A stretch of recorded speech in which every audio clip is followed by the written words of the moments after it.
Absolutely perfect. I have no hair. Peter's adjusting his hair. I got no hair either. Hello, folks. It's NHL trade deadline day. Eklund will be here in any moment. Why don't we just do the usual intro? Hello, Hockey World. Today is Monday, February 26, 2018. I'm Peter Tessier here in balmy Winnipeg today. I'm Russ Cohen from Sportsology. All my books are on sale today. You can buy this one, or you can buy this one. And they're always on sale. That doesn't mean it's no. They're on sale on Amazon today, Mike. And if people buy them and tweet them, I'll make sure I mention them on the show. It's like a telethon, and brought to you by Swedish Fish. There you go. And Russ is wearing a 61 hat in honor of Rick Nash and his departed. It could be that, yes, but it's not. And you know what it really is? I haven't turned heel. I am a Roger Maris fan. So when I was able to get the hat, they're not easy to get. I don't know anybody else who has one.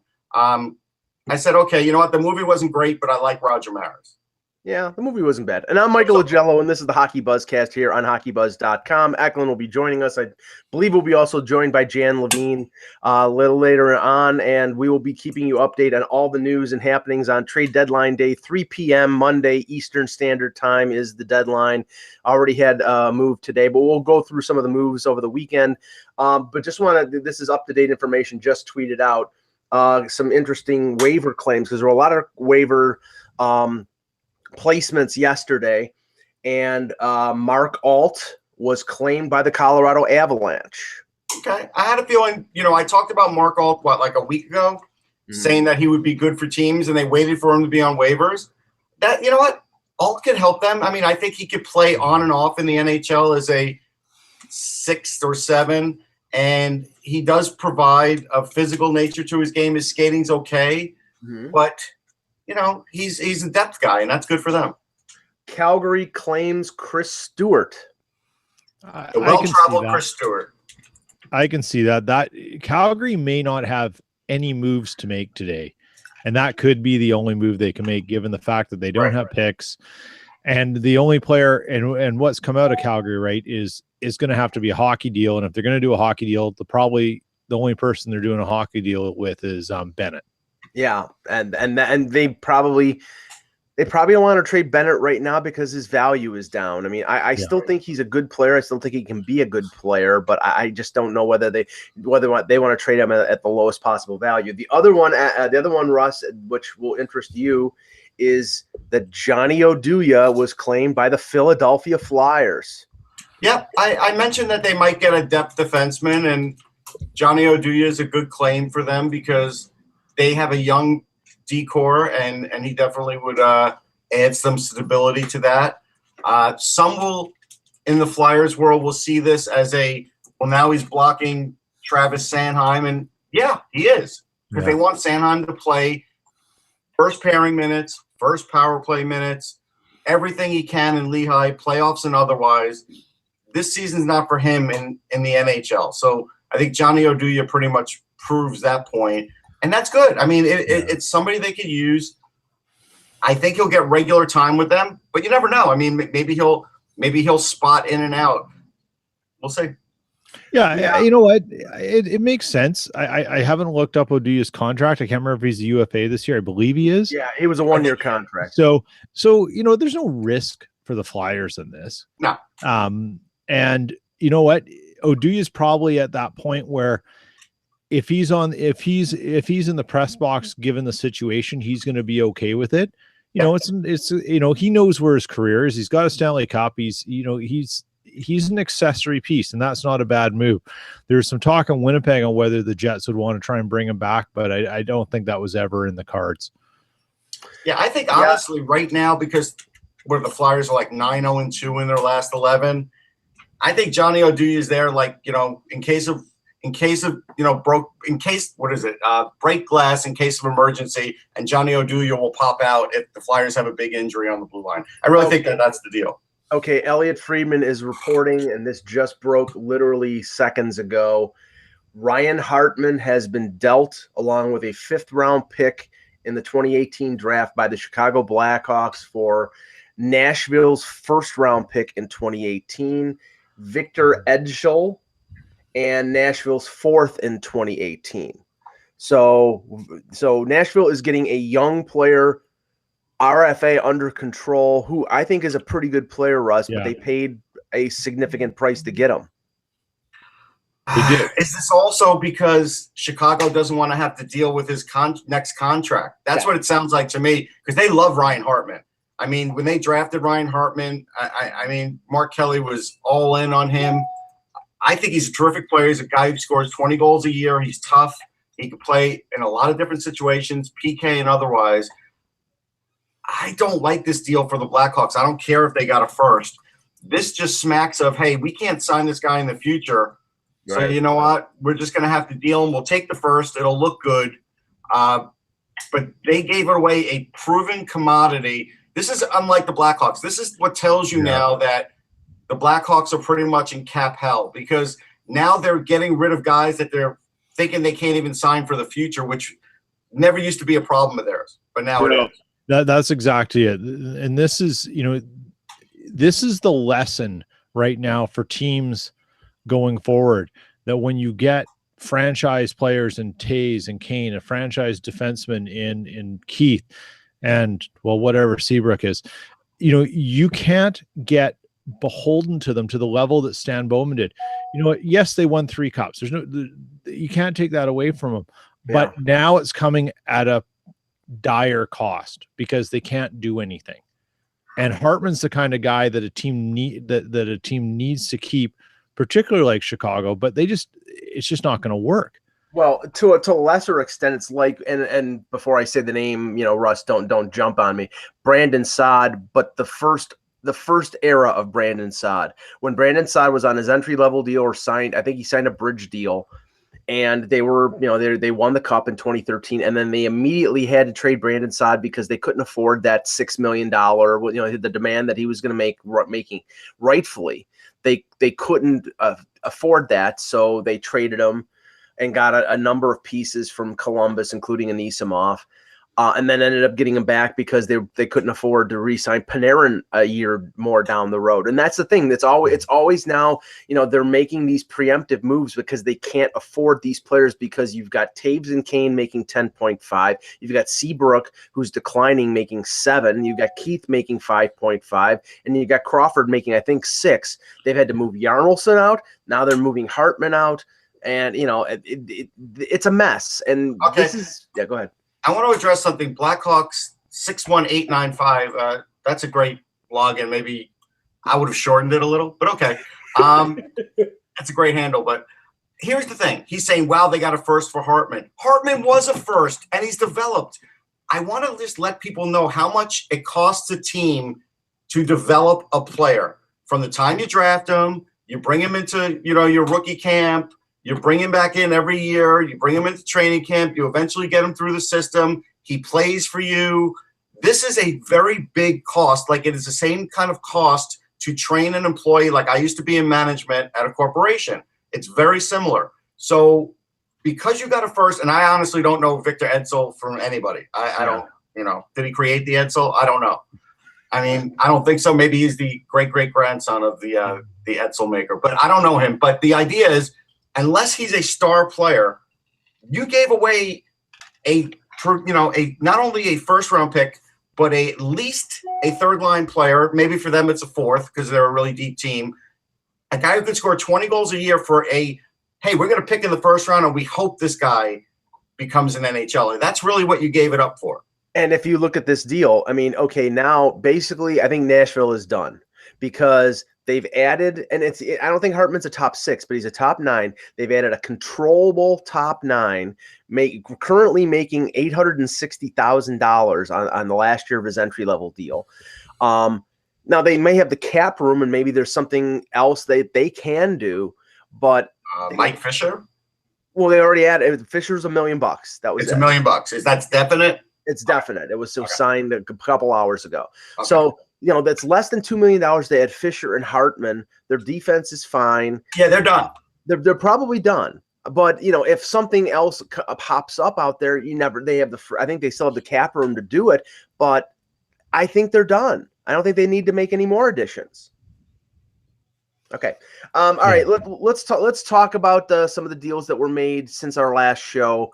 Let me just pull up the list that I had here. Oh, that's where it is. I am operating on 2 computers. I feel like Rick Wakeman during a Yes concert, Russ. I'm doing Rick Wakeman's got that triple level thing going on. Oh my God, it's insane. For you progressive rock fans, he's playing 2 pianos at the same time on different levels. I used to have a picture of my phone. I'll see if I can find it. Yeah, and he's wearing a flowing robe. He looks like with long blonde hair. He looks like Jesus. Well, yeah, people just go to my Sportsology Instagram. You could see Rick Wakeman actually walking around the venue that I was last in Trenton where we played, and he was playing the harpsichord, the electric piano key guitar thing, whatever you call that, and with a wire, and he still walked around the whole place. He didn't do it wireless, so he is an old throwback.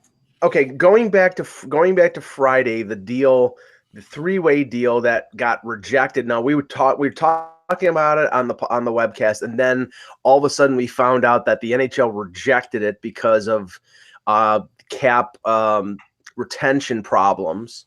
Basically, they used the Vegas Golden Knights as a clearinghouse, and then Vegas got something out of it. But in the end, Pittsburgh gets the main piece, Derek Brassard, at a reduced price at $3 million for this year and next year. Again, Jim Rutherford. I mean, even Jim Rutherford has said this. 3 years down the road, Pittsburgh is going to be in big trouble like Chicago is. Yes. But while they've got Crosby and Malkin and Kessel and Murray, and Murray's a young goaltender, but what they got those guys in their prime. In the next couple of years, they're going to basically do anything that they can to add players. And here you've added now Brassard behind Crosby and Malkin. Peter, I think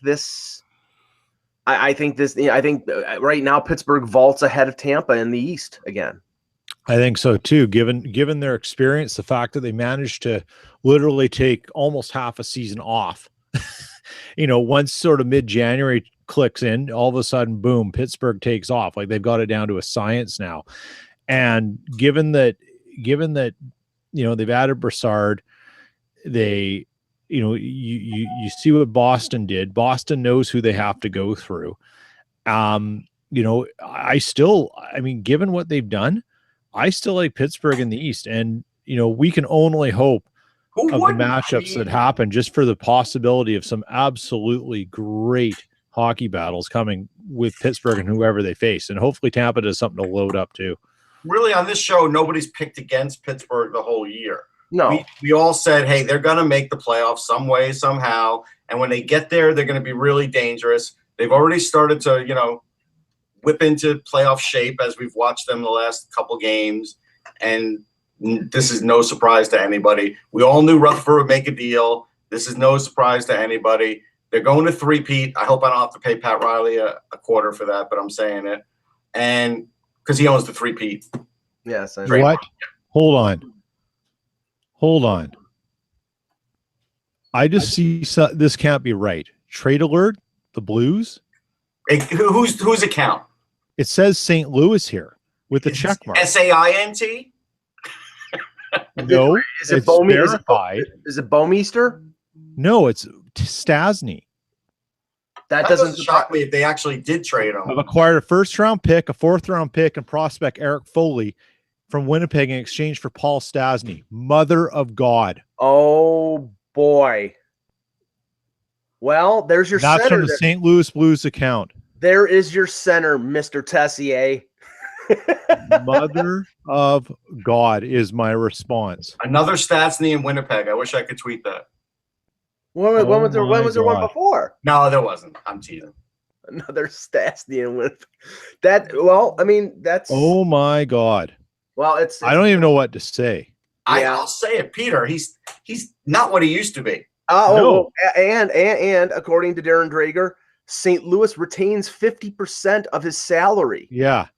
So, we know that kind of an anchor for St. Louis. Let's be real about this. Yeah, he was a rental, and the thing was that Doug Armstrong was making news over the last 24 to 48 hours. There was rumors about Sobotka. There was rumors about Berglund. They were not happy. They've lost 6 in a row. Jake Allen can't stop a puck anymore.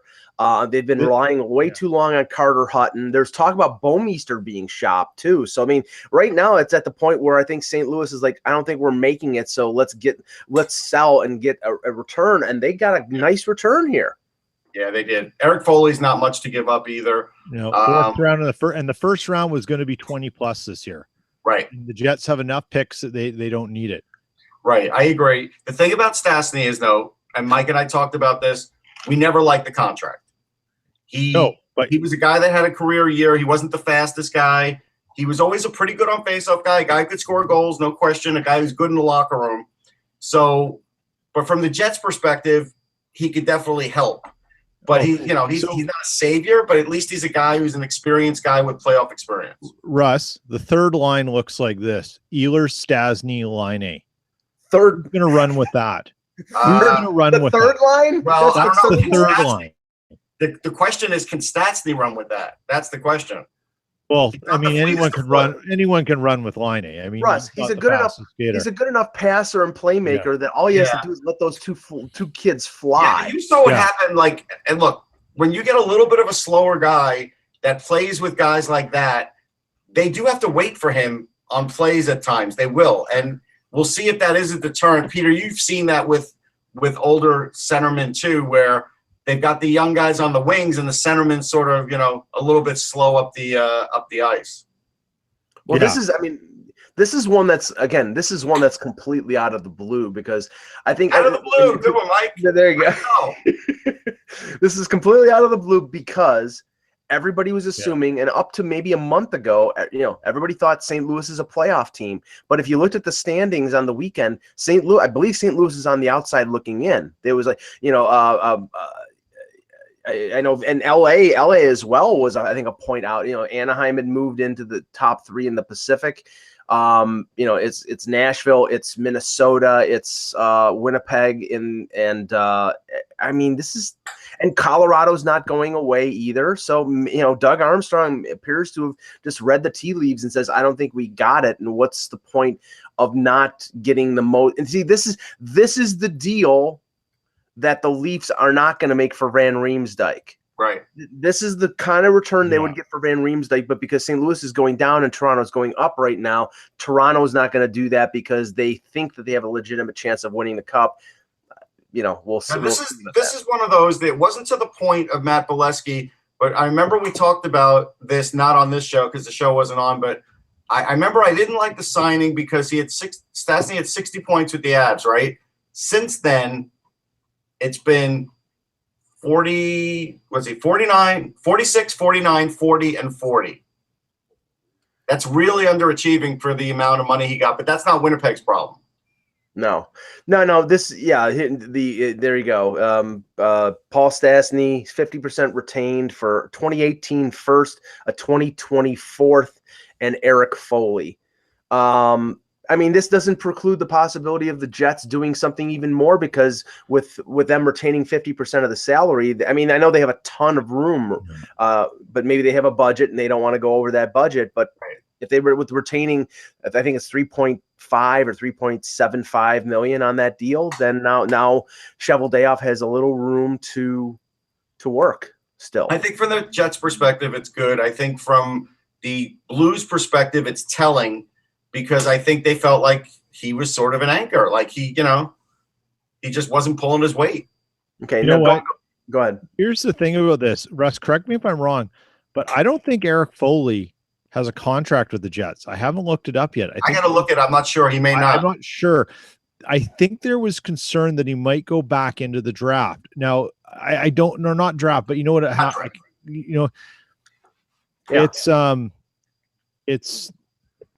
It's definitely, I don't know. I'm sort of in shock here. Like I know you're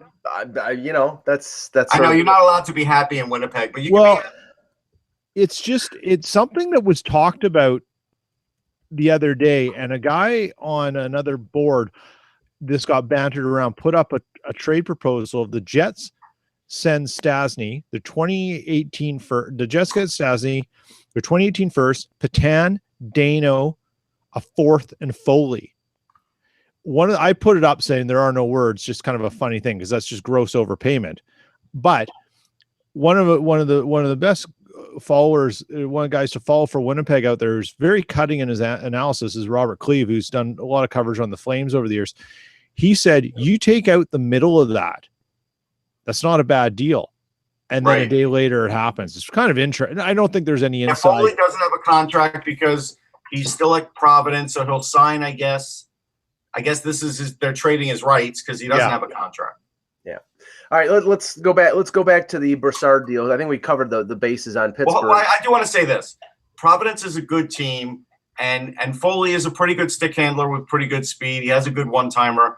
We'll see what kind of NHLer he could be, but I think at least St. Louis got a guy that, there's a chance could play in the NHL.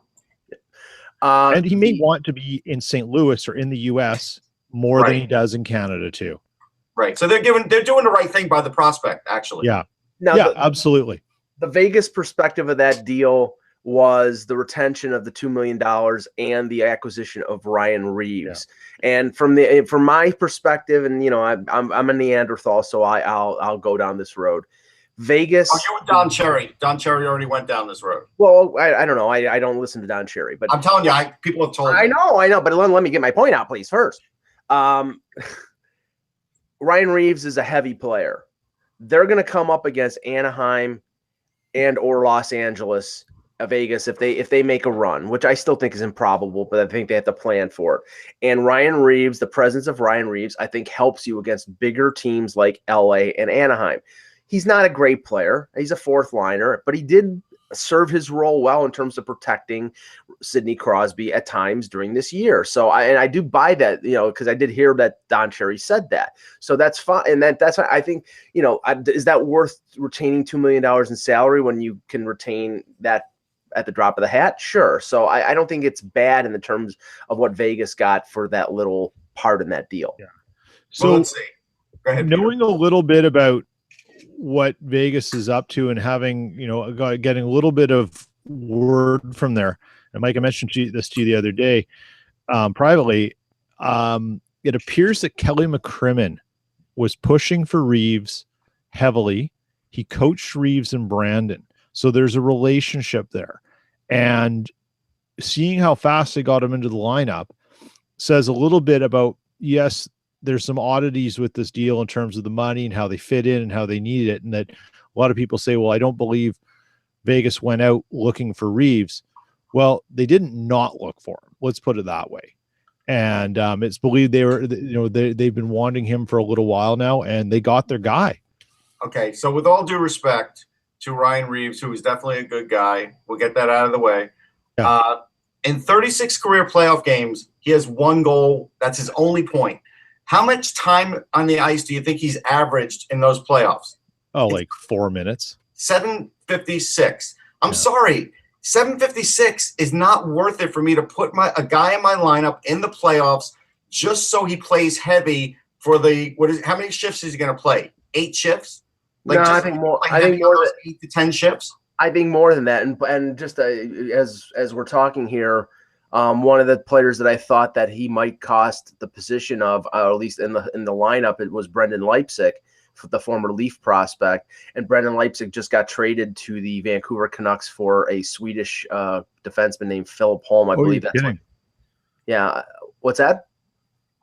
Oh, I just said, oh, you're kidding. That's interesting. I know Leipzig's family quite well. So yeah, and they're from, aren't they from the BC area? Are they from Vancouver? No, they're from Winnipeg. Oh, they're from Winnipeg. Yeah, Leipzig's a Winnipeg kid. Actually, my nephew is pretty good friends with them, as well as another couple people I know who actually went down and stayed with Leipzig and Leipzig's family in Vegas for a few days, just when about a week and a half ago. So yeah, they'll be really surprised.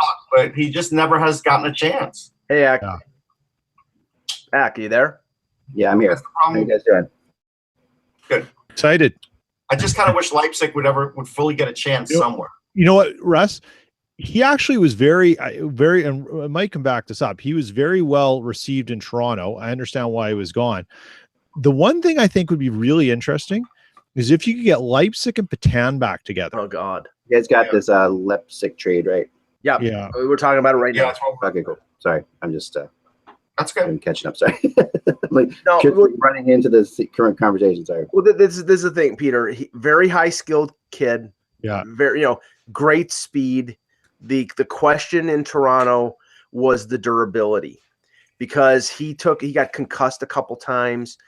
He avoids but he's a feisty kid, and he likes to get involved in the play, and he's just not very big.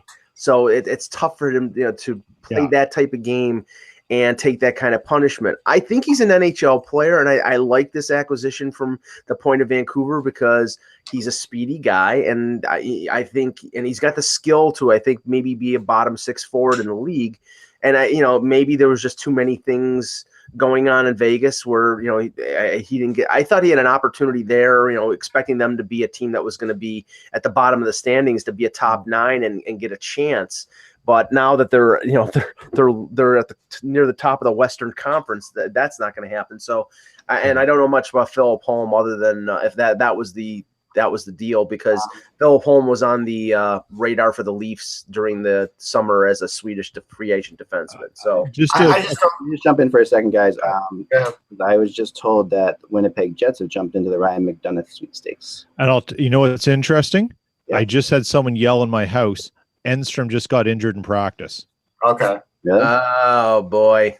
There you go. He always gets injured. Unfortunately, Enstrom, being the small size that he is, always seems to get injured, and so that's not shocking. Yeah, but Truba's not expected back for a couple weeks. Truba's skating today with Lowry and with Hannah before practice. I do have a list of 5 that I think are going to move today. I'll read them off quickly. Ryan McDonagh is one of them. Yeah. Evander Kane, Jack Johnson, David Desharnais, and Matt Reed. It ain't a great list, but that's my list. Yeah, Matt Reed, I don't know about. I'm telling you, Matt Reed's going to go for a 7th rounder. All right. Do you think now, the evidence is there with St. Louis making this Paul Stastny deal, they might be in sell mode, because they've been going down like crazy. They've lost the last 6 games in a row. Their goaltending stinks. No, I know, and I was talking to people about it today. I don't get that impression yet, though, as much as everybody else does. I mean, there's 2 teams that everybody seems to think are selling, especially like I saw on TSN. They were really thinking about this. But Carolina, Carolina's not selling, and I don't think St. Louis is selling. 6 in a row is tough, but it's not like they're 20 points out. They're only they've had ups and downs this season, right? So now, but they need a goaltender for sure. And that's been their issue this year, right? But they're trending down. They're trending down, is what that's the thing. But, and I'm sure they would love the trade deadline to be 2 weeks from now, and they could make a better decision. But I don't see Armstrong as being a reactive guy like this. Like everybody seems to be playing him. He's not usually this he's not suddenly going to react and I'm going to trade everybody. No, he's a very look. I know he's known for making deals, but he doesn't make rash decisions. No. Not at all. And I think that I think that people are jumping over saying, I saw Jeff Skinner was on their trade list, on Frank Cervelli's trade list on TSN. I just have I can't imagine a world where Jeff Skinner is traded today. I talked to people about it. And we talked about that. Are you going to cry if he gets traded at? No, but I just can't imagine. I won't live in a world. I will not raise my children in a world. And we talked about this a couple weeks ago on the Buzzcast, because this is a team that is everybody looking at the Carolina Hurricanes objectively over the entire year has said, what is the one thing that they need to add? And that's scoring. And trading Jeff Skinner, unless you have no hope of re-signing him, I think he's got 1 more year in his contract. That's what we don't know. That's what we don't know. If he says, I'm going to get the hell out of this place because you're never going to get, you haven't gotten the scoring in 3 years, okay. But they need scoring, and they're trading Jeff Skinner. It doesn't add up. It doesn't. But I still think Carolina is out there in terms of we've got a boatload of defensemen, and we could get scoring forwards for one of those defensemen. That might not be a deal that happens now, but I still am skeptical about them signing Hanifin to a long-term extension when they've already got Pesci and they've already got Slavin, and they got Falk for a couple more years. Maybe they trade Falk, but I think that they're going to trade one of those defensemen for scoring help pretty soon. No, and I had a rumor out earlier today, and I'll go with this again about that. The one thing I did hear was Falk to Toronto for JVR in the pieces of the deal, not the whole deal. And I that would make sense to me. That's a deal that makes sense. I think that it would make sense in a couple respects. One, the Leafs, from all indications, after making the Plekanec deal, and we'll talk about that in a few minutes, that they're looking for a defenseman, that they're in the market for all the defensemen that are being talked about. JVR's brother plays for Carolina. Don't think that doesn't make any difference, because I'm sure it does. Carolina's got cap space and a new owner, and more than likely Carolina, if they traded for him, they could give JVR the 8th year. So I don't know if that makes a difference, Mike. I mean, my brother lives in Iowa. There's no chance I would move to Iowa. I'm just saying. Yeah, I mean, it does to the player at 8th. Thanks for that gem. But not much. Not as much as Russ might have. If I had a brother like you, I'd ask myself to be traded to the other coast. Okay. All right. So from the other perspective in the Brassard deal was the Ottawa portion, and right. Russ, I think Ottawa did pretty well in this. Now since the deal have flipped Ian Cole for a 3rd round pick and Nick Moultrie, and we thought that was going to be, what they're going to get for Cole, which was a 3rd round pick, and then they did. So they rented him for 2 days and they flipped him, but they got a 1st round pick from the Penguins, which will be in the bottom 5 at least. Yep. And Philip Gustafson, who we both saw at the World Junior in Buffalo, and I think both wrote down to him as the goaltender of the tournament. Yeah. Well, here's the thing. I want to get back to Moultrie for a minute. I think there's an outside chance of him being an NHLer because he's a big guy like Peter. He's about 6'2". I think Peter weighs a little more. I think. I mean, I'm just guessing. He's muted and he's not listening. I know. He'll find out though on the chat room if he goes there. But he's a big guy, like 6'2", well over 200 pounds. But he could be like a 4th line grinder, and I think his skating is good enough to play at the NHL. I just don't know if it's full time. But yeah, Peter, we're just saying how good you look. You're doing great. I had to get some water, use the bathroom, a little excitement. So Enstrom's deal, here we go. Hydrate. Enstrom got hit by a puck. I just saw the update on TSN. Sarah Oleski reporting. A puck? What is he doing near pucks? Well, it's practice. I know. And he was helped off the ice by 2 guys. So he just broke his stick over the bench. What's that? They were just showing the live replay. Yeah. He was so pissed off that he got injured. He broke the stick, his stick over the bench. This is great deadline drama. Holy cow. Well, imagine if the Flyers hadn't picked up Oduya. Wait, so what did Mike say when I walked out? Good move with that. Can we talk about that for a second? The Flyers did make a good move with Oduya today. I thought that this was actually, there were people who were saying the other night when the Flyers were in Ottawa and Oduya was scratched, he might just be going over and playing for the Flyers. That was kind of already good because they were playing each other. But I'm not surprised by this at all. I know that they were also, they're also looking at Jarmelson. We've talked about that. Ryan McDonagh is really blowing up right now too. Like there's a lot of teams interested in him for sure. I mean, I'm sure a lot of teams are. I've even heard the Flyers message, which I don't think is true. There's no way the Flyers are getting. Yeah, the Flyers aren't going to get Ryan McDonagh. Well, it seems to me right now, that Mike Green is caught as the plan B for everybody who doesn't get McDonagh because he hasn't moved. He's like plan C, actually. Yeah. Yeah. I mean, I don't know. Maybe. But so Mike, to answer you about Gustafson. Going into that tournament, I was a little worried about like the way he would sort of leave the puck out there on cover-ups, but otherwise thought he was a pretty solid goalie. After that tournament, we both voted for him as best goalie, and boy, has he improved in the year that I had seen him since. So yeah, that's a heck of a goal. He already played an AHL game for Ottawa. I think he gave up 3 goals. So give him a year there, and maybe even 2. And then they'll have a goalie, maybe Anderson. I don't know what his contract situation is. Has he got a year left? Craig Anderson, yeah, I believe it's 1 year. So that's perfect. So that may work out perfectly then. We'll see. Yeah.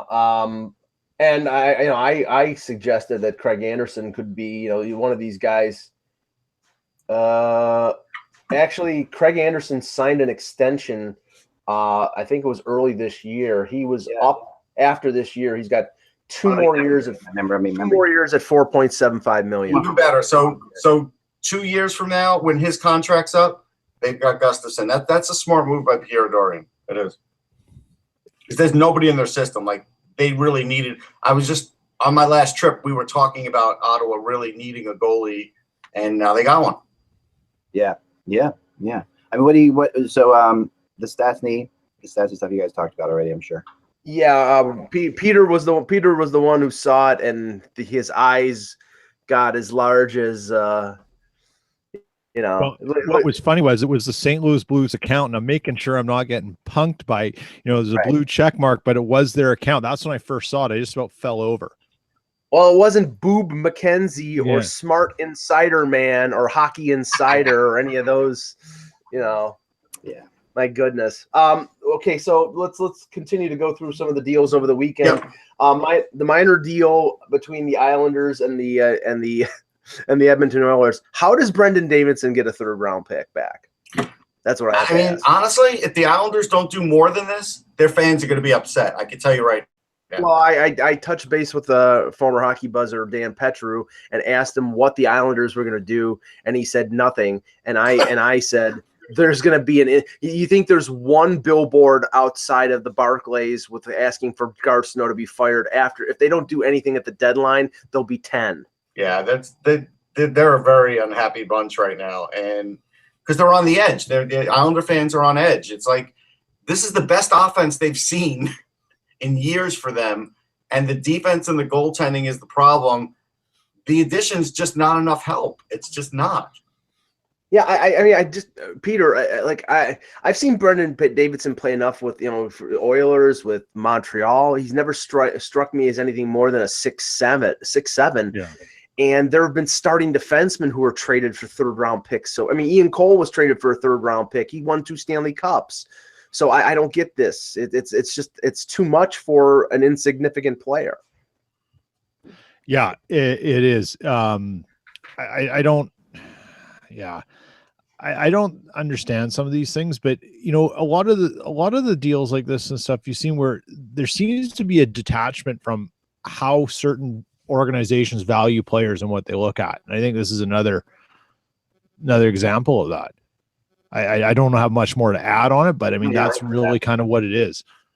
Now, Ak, we can go in this direction because Darren Drager just tweeted out, Sens are still talking to teams about Erik Karlsson unless something changes. Unlikely Mike Hoffman or Zach Smith will go.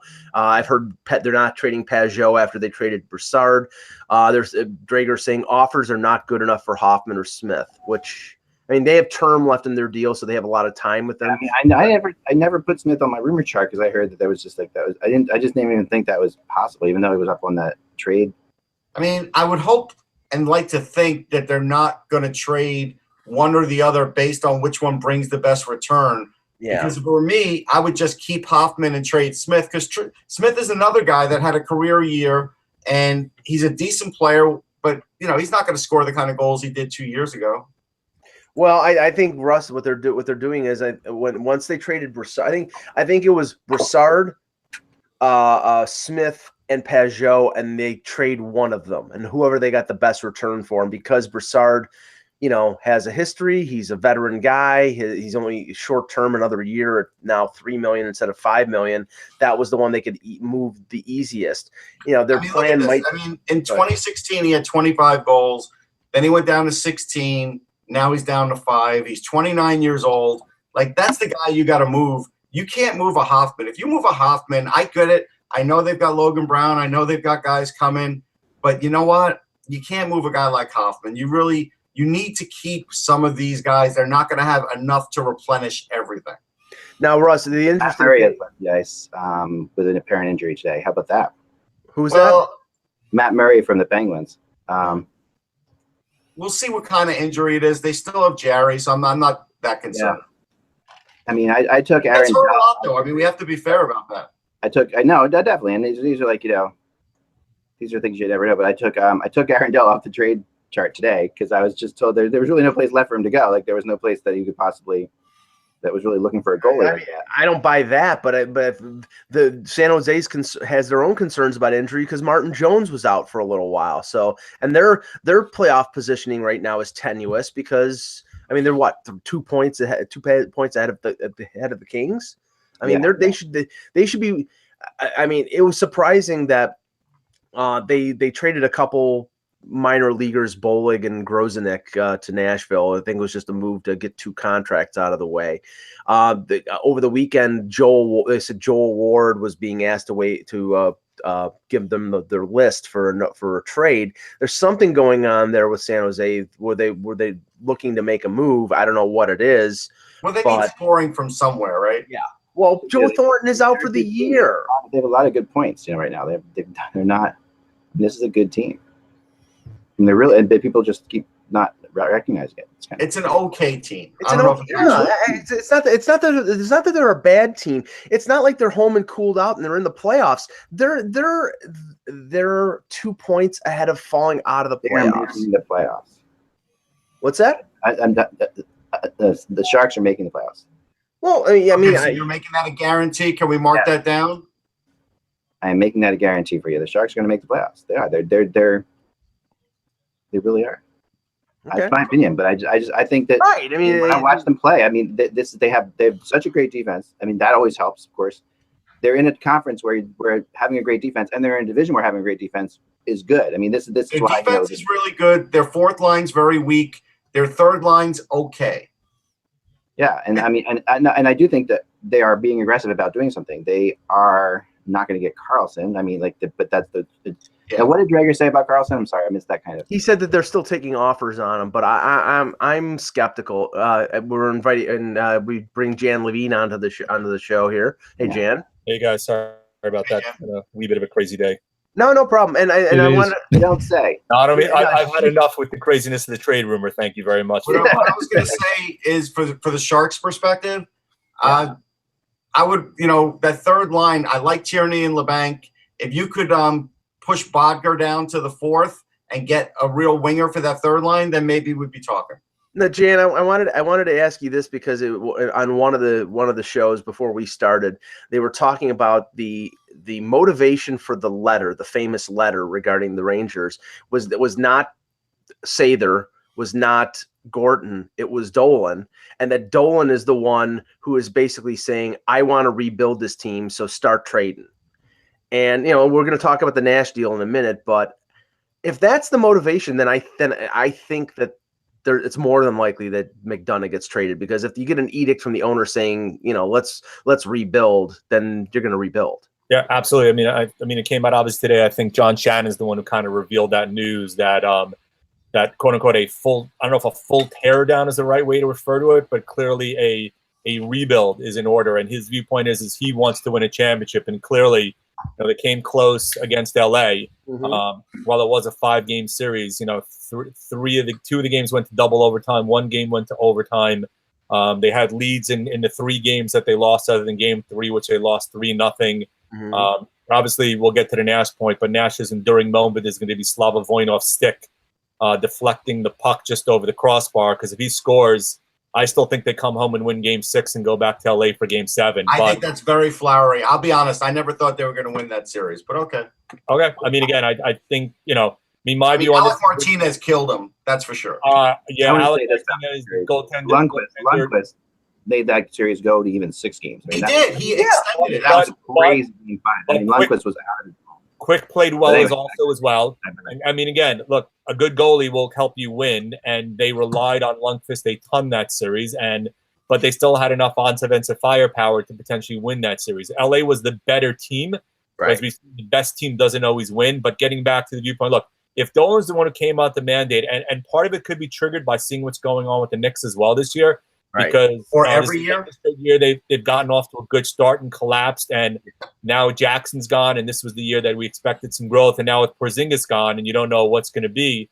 His viewpoint maybe is, look, I want a championship, and I'm willing to do what's necessary to do so, which is something that a lot of us figured with the high dollar tickets in New York and the amount that it costs right now, given the renovation, that he was not going to be willing to go this route, that he wanted that pipeline of cash coming in the season renewals. Well, this is the one thing that people have to be careful about, and it's strange that I'm going to be talking positively about what the Leafs have done, but they got to make sure that they don't get fooled by the fact that the Leafs made it a turnaround so quickly.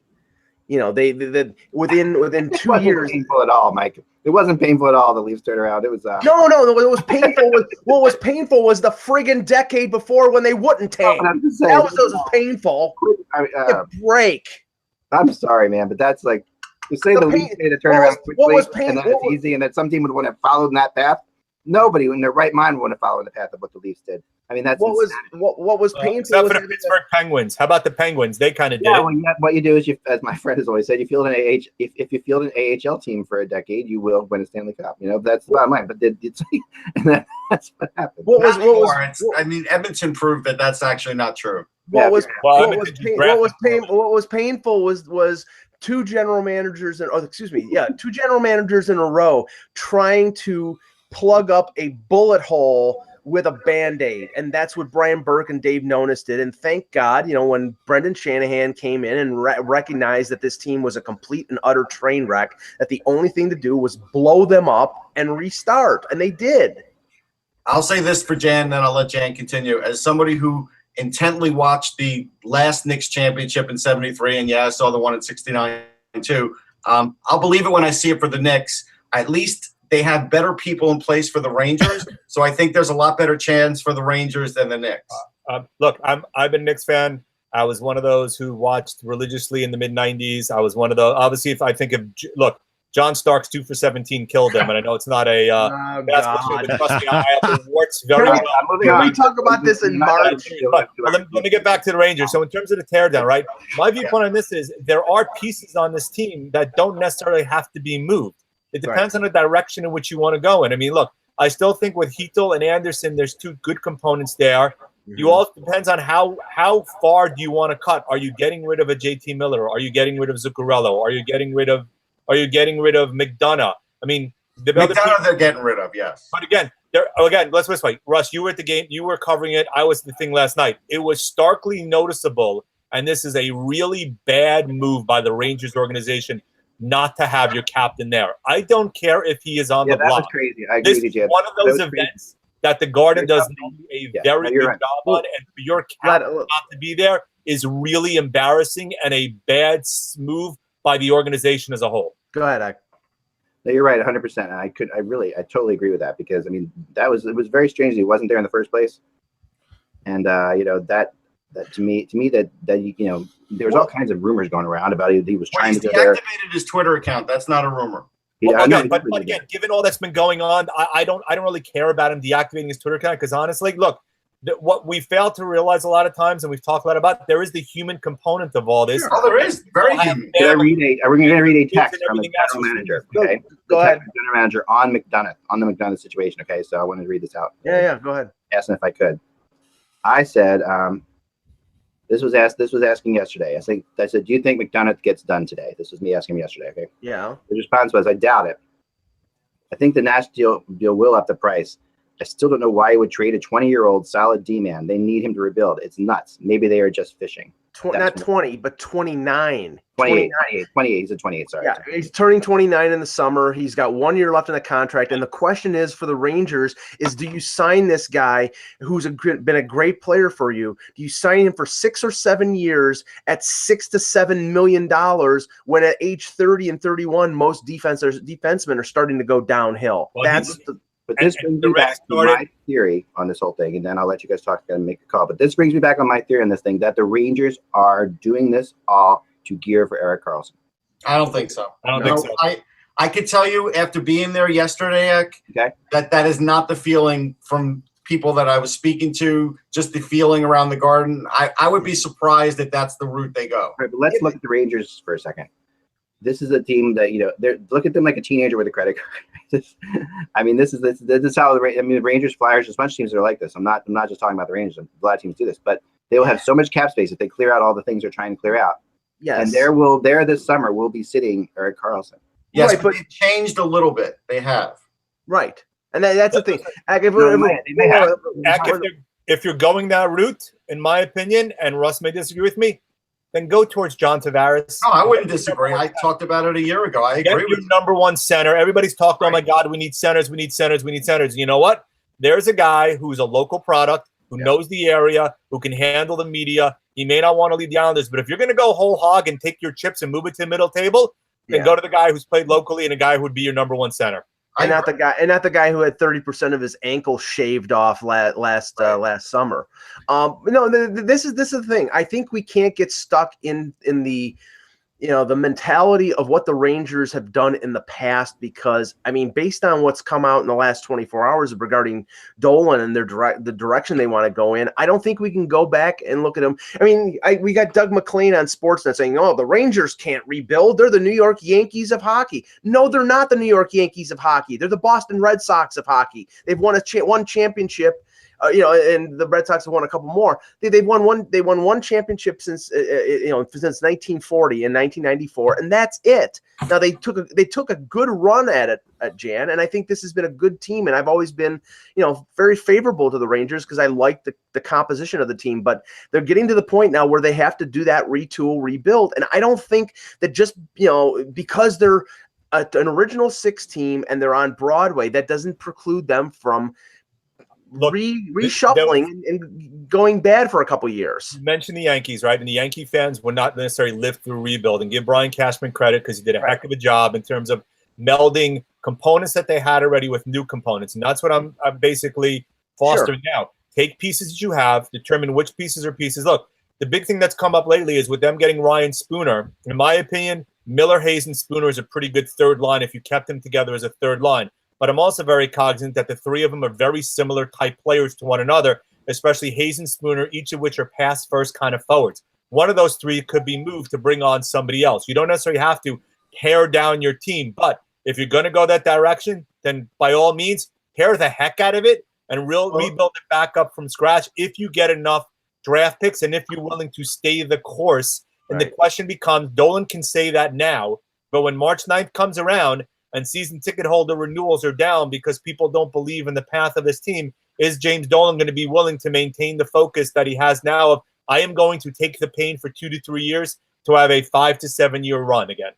Yeah, I think that for whatever reason, the resolve is there right now. We'll see if it stays, but it's definitely there right now. The other thing is, I think Desharnais, like I said, will be gone after today. I think Spooner will be the third line center, and I think Miller and or Hayes at some point, whether it's trading deadline day or at the draft, one of them will be gone, I'm pretty sure. And they're both RFAs, so it makes sense potentially to move one or the other depending on the type of raise you're going to get, because Spooner's an RFA also, and he's going to be due a certain amount of money. In my opinion, though, if you do end up trading McDonagh, and Matt Zuccarello is the future captain of the New York Rangers, because to be honest with you, one of the few guys I've seen that's actually played with heart and expressed himself very well despite all that's been going on around him.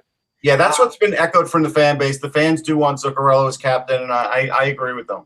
And I have, and again, the other piece is Grabner and Nash. We'll get to it later. But I want to talk that if they go the rebuild route, right, they will not bring back, obviously, Grabner and Nash. But if they go the route of supplementing with guys that they have now and using high draft picks, it wouldn't shock me if either or both of them are back next year. No, we can with anything in terms of info right now, 2 hours before the deadline, you can take it or leave it. Brian Lawton, who does work for NHL Network, has come out and said he's been told that the sweepstakes is down to 4 clubs regarding McDonagh, all in the Eastern Conference. Going to come down to if Jim Dolan has laid down the law that we do it right and build from the ground up, since management doesn't want to move him. But hold on. So you have Tampa and you have Boston as 2. And Toronto. Toronto would be Tampa, Toronto. Who's your other 2? You're saying, I know Washington. Florida. Florida's the other one. Do you think it's free? Do you think Washington really kicked the tires on McDonagh? No. Florida. Tampa, Florida, Toronto, and we've been talking about Florida for days being hot and heavy. And Florida has a lot of nice. I'll tell you the other one that they have Tippett, a bunch of guys that would be nice fits. Go ahead, Ek. Yeah, I'll tell you the other one I think could be the Islanders. But they're the one. They are the it's insane, because it's like. But what we've always seen in the just in the last couple of days, we've seen only rivals trading with each other, right? So it's kind of ridiculous. If it is the Islanders, Zach, just like Ottawa trading Karlsson to Toronto, they would make Toronto pay a Atlantic Division rivalry tax. They will make the Islanders pay. Garth doesn't like giving up assets like that. I think that's too rich for his blood, honestly. What assets would they give us? what assets. They would give one of their defensemen, whether it's somebody on their team right now. So maybe the Rangers re-sign DeHaan, so maybe they take DeHaan. Maybe they're taking somebody better than that. Start with that. Go with it's going to be either Michael Del Cole or Ho-Sang. Yeah, and see, those guys, honestly, in terms of the return, don't excite me enough because I haven't seen enough from either one of them. Well, I'm telling you, I think Ho-Sang can play in the NHL. There's no question, and he probably needs to get away from the Islanders as well. But part of this, Jan, is that the Rangers, right now they have the advantage because they have teams who want McDonagh for this year and next year. It's the that's the big advantage. But we got to move on. We got to move on for a second. But just let me just say this quickly. But past 3 p.m., Jeff Gorton's got a gun at his head because he's got 1 year left with McDonagh, and his leverage will not be great. So go ahead. Well, can I get to one more thing, Peter? I assume you talked about it, but I'm assuming you love the Stastny move to Winnipeg. Huge, love it a lot. It was someone suggested it yesterday on another forum, and it kind of made some rounds on social media. Just a breaking thing on the Stastny deal. There's a condition on it that the Blues get the 2024 if Eric Foley does not sign a deal. He's expected to leave Providence. The Jet, okay, so that's the thing. Because he's at Providence, he didn't have a contract. That was the kicker in this. It was believed he wasn't anxious to sign with Winnipeg. So that explains the 4th. But yeah, Jan, love it. Love the deal. My interesting part on this part of the deal, honestly, is how far St. Louis has fallen and how quickly they fall. And you look at Jake Allen's numbers the last 14, 15 games. Look at offensively. They're averaging, 1.3 goals a game, I think, the last 8 to 10 games. My question to you is, how far does St. Louis cut? Do they start looking at moving guys like Boomeister and other guys to start to figure that they're going to have to start a rebuild as well? Yeah. I just want to say that, the one thing I'll say about the Stastny move is, with a young team like Winnipeg is, it's so good to get a guy like him around. I mean, he is absolutely, I think, one of the most professional and one of the smartest players just in general, just about the game all around. He brings a lot to a young team, a lot more than you would think. More off the ice even than on at times. He's really clutch. I mean, that's one of the reasons that he was always making Team USA. It's just because even though he didn't necessarily have the skills, he's just that good at stuff like that. I'm hearing Jack Johnson and Anaheim. I'm looking into it, but I can see that. It does seem to be I know they're trying to move him today for sure. I think that Anaheim's a good fit. I did want to mention something briefly, Mike, about I touched only slightly on Foley, about the no contract and coming out of college. But this is a bigger issue now. So clearly Jimmy Vesey and Will Butcher have scared NHL GMs to the point where 2 years into it now, if they feel a player isn't going to re-sign with them, they are going to trade them. And that's amazing because now I kind of wonder how it's going to affect the drafting of certain star college players. Yeah. And so that'll be interesting to see as we roll on. Now, there's a ton of great college guys coming up. So I don't know if it's going to take effect right away, but it could affect other guys that would be maybe second rounders slip into the 4th and 5th now. It's going to have a chilling effect for us. It's sort of similar to when they thought it was going to be difficult to get players out of Russia, out of the KHL, how it lowered the stock of some of those players, not because they were less talented, but because they weren't sure they were ever going to get them. So this now could be the first. See, we all talked about it, saying everybody's talked about this rule changing or this unwritten rule changing, and it never has changed, right? But this could be the start of it. Cheverdayoff could be really starting the preemptive move of them coming out with a ruling about this because it's now going to become a thing. And so that wouldn't shock me if this is what happens down the line for the next CBA. Well, this is interesting. This is interesting. A condition of that trade is the Stastny trade, according to Elliot Friedman, is lottery protection on the first rounder. Wasn't it a 2018 first? I thought that's what I heard. I thought there was. I think it's if Winnipeg doesn't make the playoffs this year, which is kind of a that's a fait accompli. It's not going to happen. Better odds of me getting a date with Jessica Chastain. Anyway, all right. Let's talk. Yeah, what's that? She's leaving her husband for you? Yeah, I'll tweet to her, Mike, if you want. You want me to tweet to Jessica Chastain? No. She, she's I'll have to find somebody else. I didn't know she was married. Unfortunately, darn, another redhead bites the dust. Okay, so let's talk about the Nash deal because we didn't really touch on that one. It happened on the weekend. We saw Nash. Before we do that, I'm sorry, real quick. Sorry. And you're doing a great job, guys. Sorry to keep interrupting. Okay, so I think we need to discuss for a second first of all, Galchenyuk and the Islanders, I was told is a possibility. That's something I've been looking into for the morning. People are sort of forgetting Galchenyuk today. It's just funny that there is because of Pacioretty, and that makes sense. But I think Galchenyuk's easier to trade. Yes. So, and I think it's just as much as it's time for Pacioretty to move on from Pacioretty, it's really time for them to move on from Galchenyuk. And the Islanders are being a little aggressive here. They're not that far out of the playoffs. Obviously, making the playoffs could be the difference in whether or not Garth keeps his job. Here might be a little insight to Montreal making a move before 3 p.m. Renaud Lavoie from TVA is reporting they just called up Nikita Scherbak. So if they're they called up a forward there, thinking probably they're going to move somebody. If they're going to move somebody, they need somebody to replace him. Doesn't mean it's Galchenyuk, doesn't mean it's Pacioretty, but right, that's an indicator. The thing is, it's also going to say that there's just a scaringly bad market for Evander Kane. Just talking to you, and I don't know what's going to happen with this thing. It's got to play. They have to trade him. I mean, they're going to trade him. Just like they have to trade. The price is likely dropped by now. Wait, no. Elliot Friedman. 4 teams, right?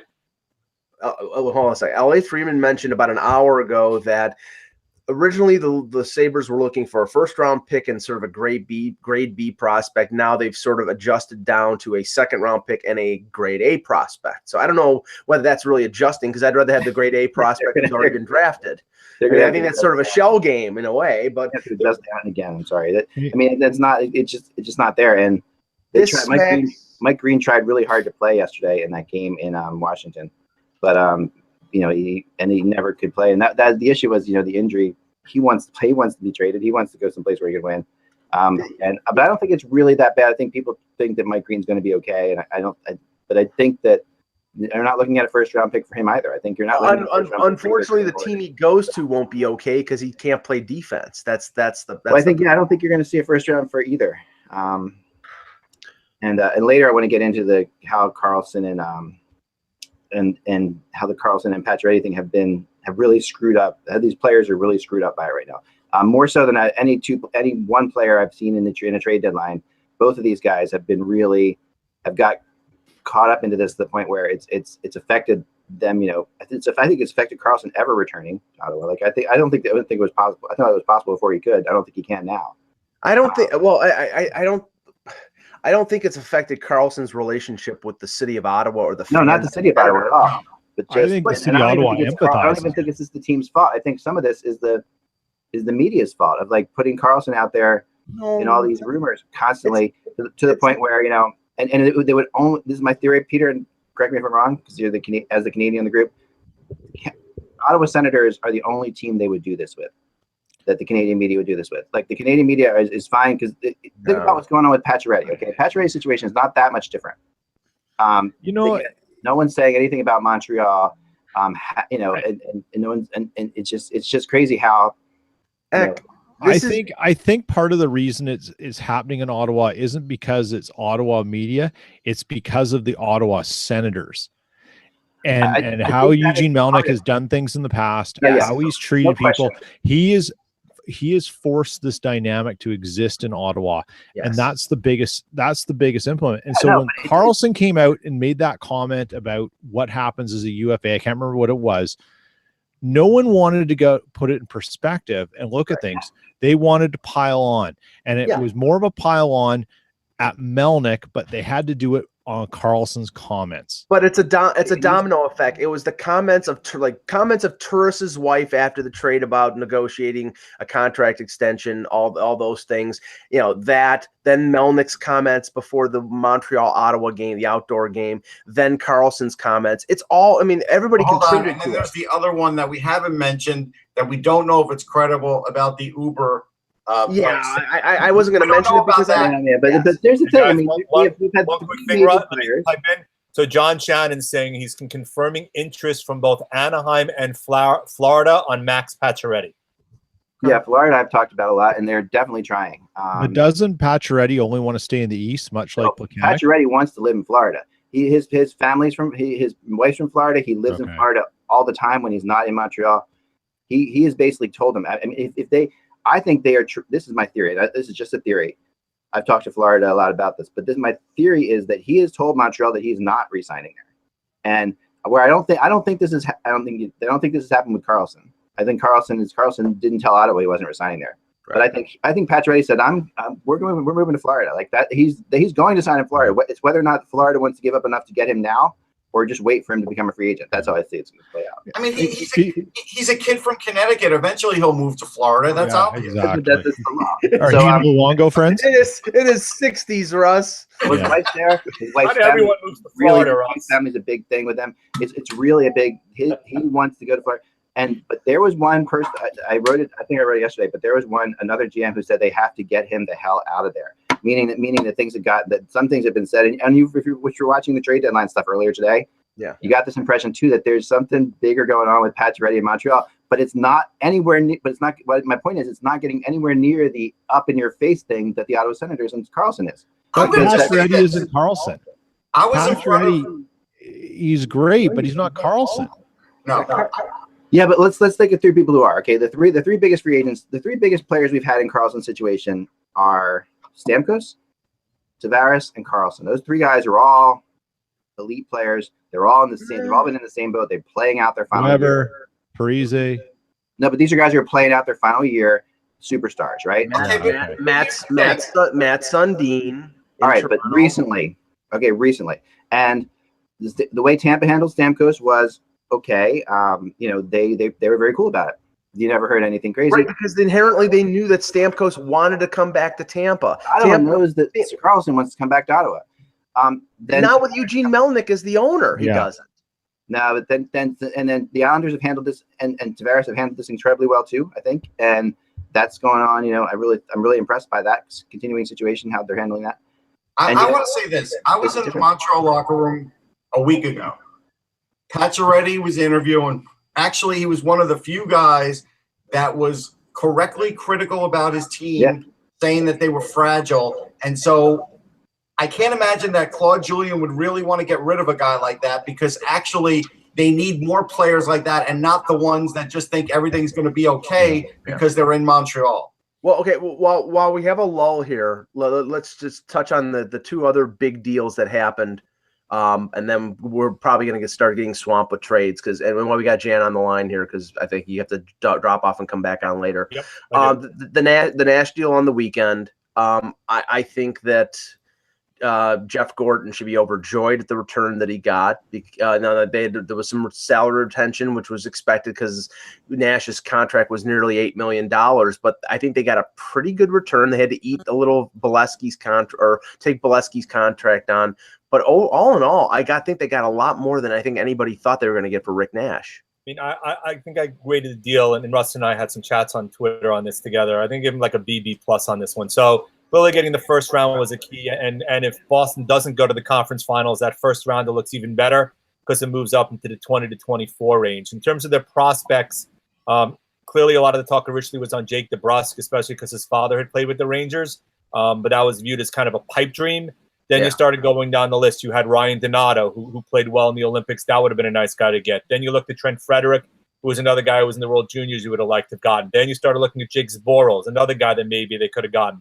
Brandon Carlo was mentioned. And then you kind of moved down to Ryan Lindgren. And what Lindgren looks to be is a potentially decent second-pair defenseman, can move the puck a little bit, plays physical, maybe more of a third-pair defenseman than a second-pair defenseman, but not a guy who's a statue back there by any stretch of the imagination, and a guy who's willing to take the body, and it's kind of guy that could fit into the system. He's a left-handed defenseman, but maybe you compare him maybe with a guy like a Brady Shea type or a Shattenkirk type, a guy who's a much better puck mover, have him play off against him. That was good to get. I said my views on Spooner before. I've always liked Ryan Spooner. He's definitely played with some talent in Boston. I don't think he's been utilized tremendously well, but the problem is going to become as an RFA, what kind of dollars is he looking at now based upon the contract he's going to get, and can you sign him to another bridge deal? And then the Bolesky piece, don't forget, they run him by waivers again, and even if they decide to not keep him as a fourth liner, based upon what you can bury in the minors, you're looking at about a $950,000, $975,000 hit. It's minimal by comparison. Yeah. Personally, my viewpoint is by eating salary, I wanted to get more. But by them getting the first rounder as part of the deal, and now you look, they have, I think it's 6 picks in the first 3 rounds, 3 of which have been acquired in trades. that's a direction this team needs to go. A little surprising that they got 3 defensemen in all of their deals, but shows you kind of what they view of their system right now, despite having Gilmore and Pionk and all the young guys that are still up. Well, let's be real about those guys. I mean, none of them have long and bright NHL futures ahead of them. Not really. Yeah, I mean, I wouldn't Gilmore may have the best chance. And you watched the game as well as I did, Jan. When Gilmore blew that tire yesterday, it showed that he doesn't belong in that spot. Yep, I agree. No, he clearly look. I think Pionk and Gilmore have looked fine. I don't think they've looked tremendous. I think they could be a decent third pair defenseman in the NHL. It's kind of O'Gara has looked good though, and that was a good pickup. Now Robbie O'Gara looked good. Okay. He's looked not bad. But he's a bottom pairing guy, but he's pretty strong. Okay, no. Perspective, Boston got their second line winger, and Nash is a guy who we've talked a lot about. The big focus has been dollars and scoring. $7.8 million. Every time you hear about Rick Nash, it's Rick Nash who is making $7.8 million. It's not, hey, Rick Nash, who Mike Babcock made him into a 200-foot player who can also play on the penalty kill and fills a role, especially come playoff time. Let's flip it on the other side here, Peter. Boston, but he didn't score last night. Boston getting Nash, but Spooner had 2 assists, so that's what matters. Come on, Boston getting Nash.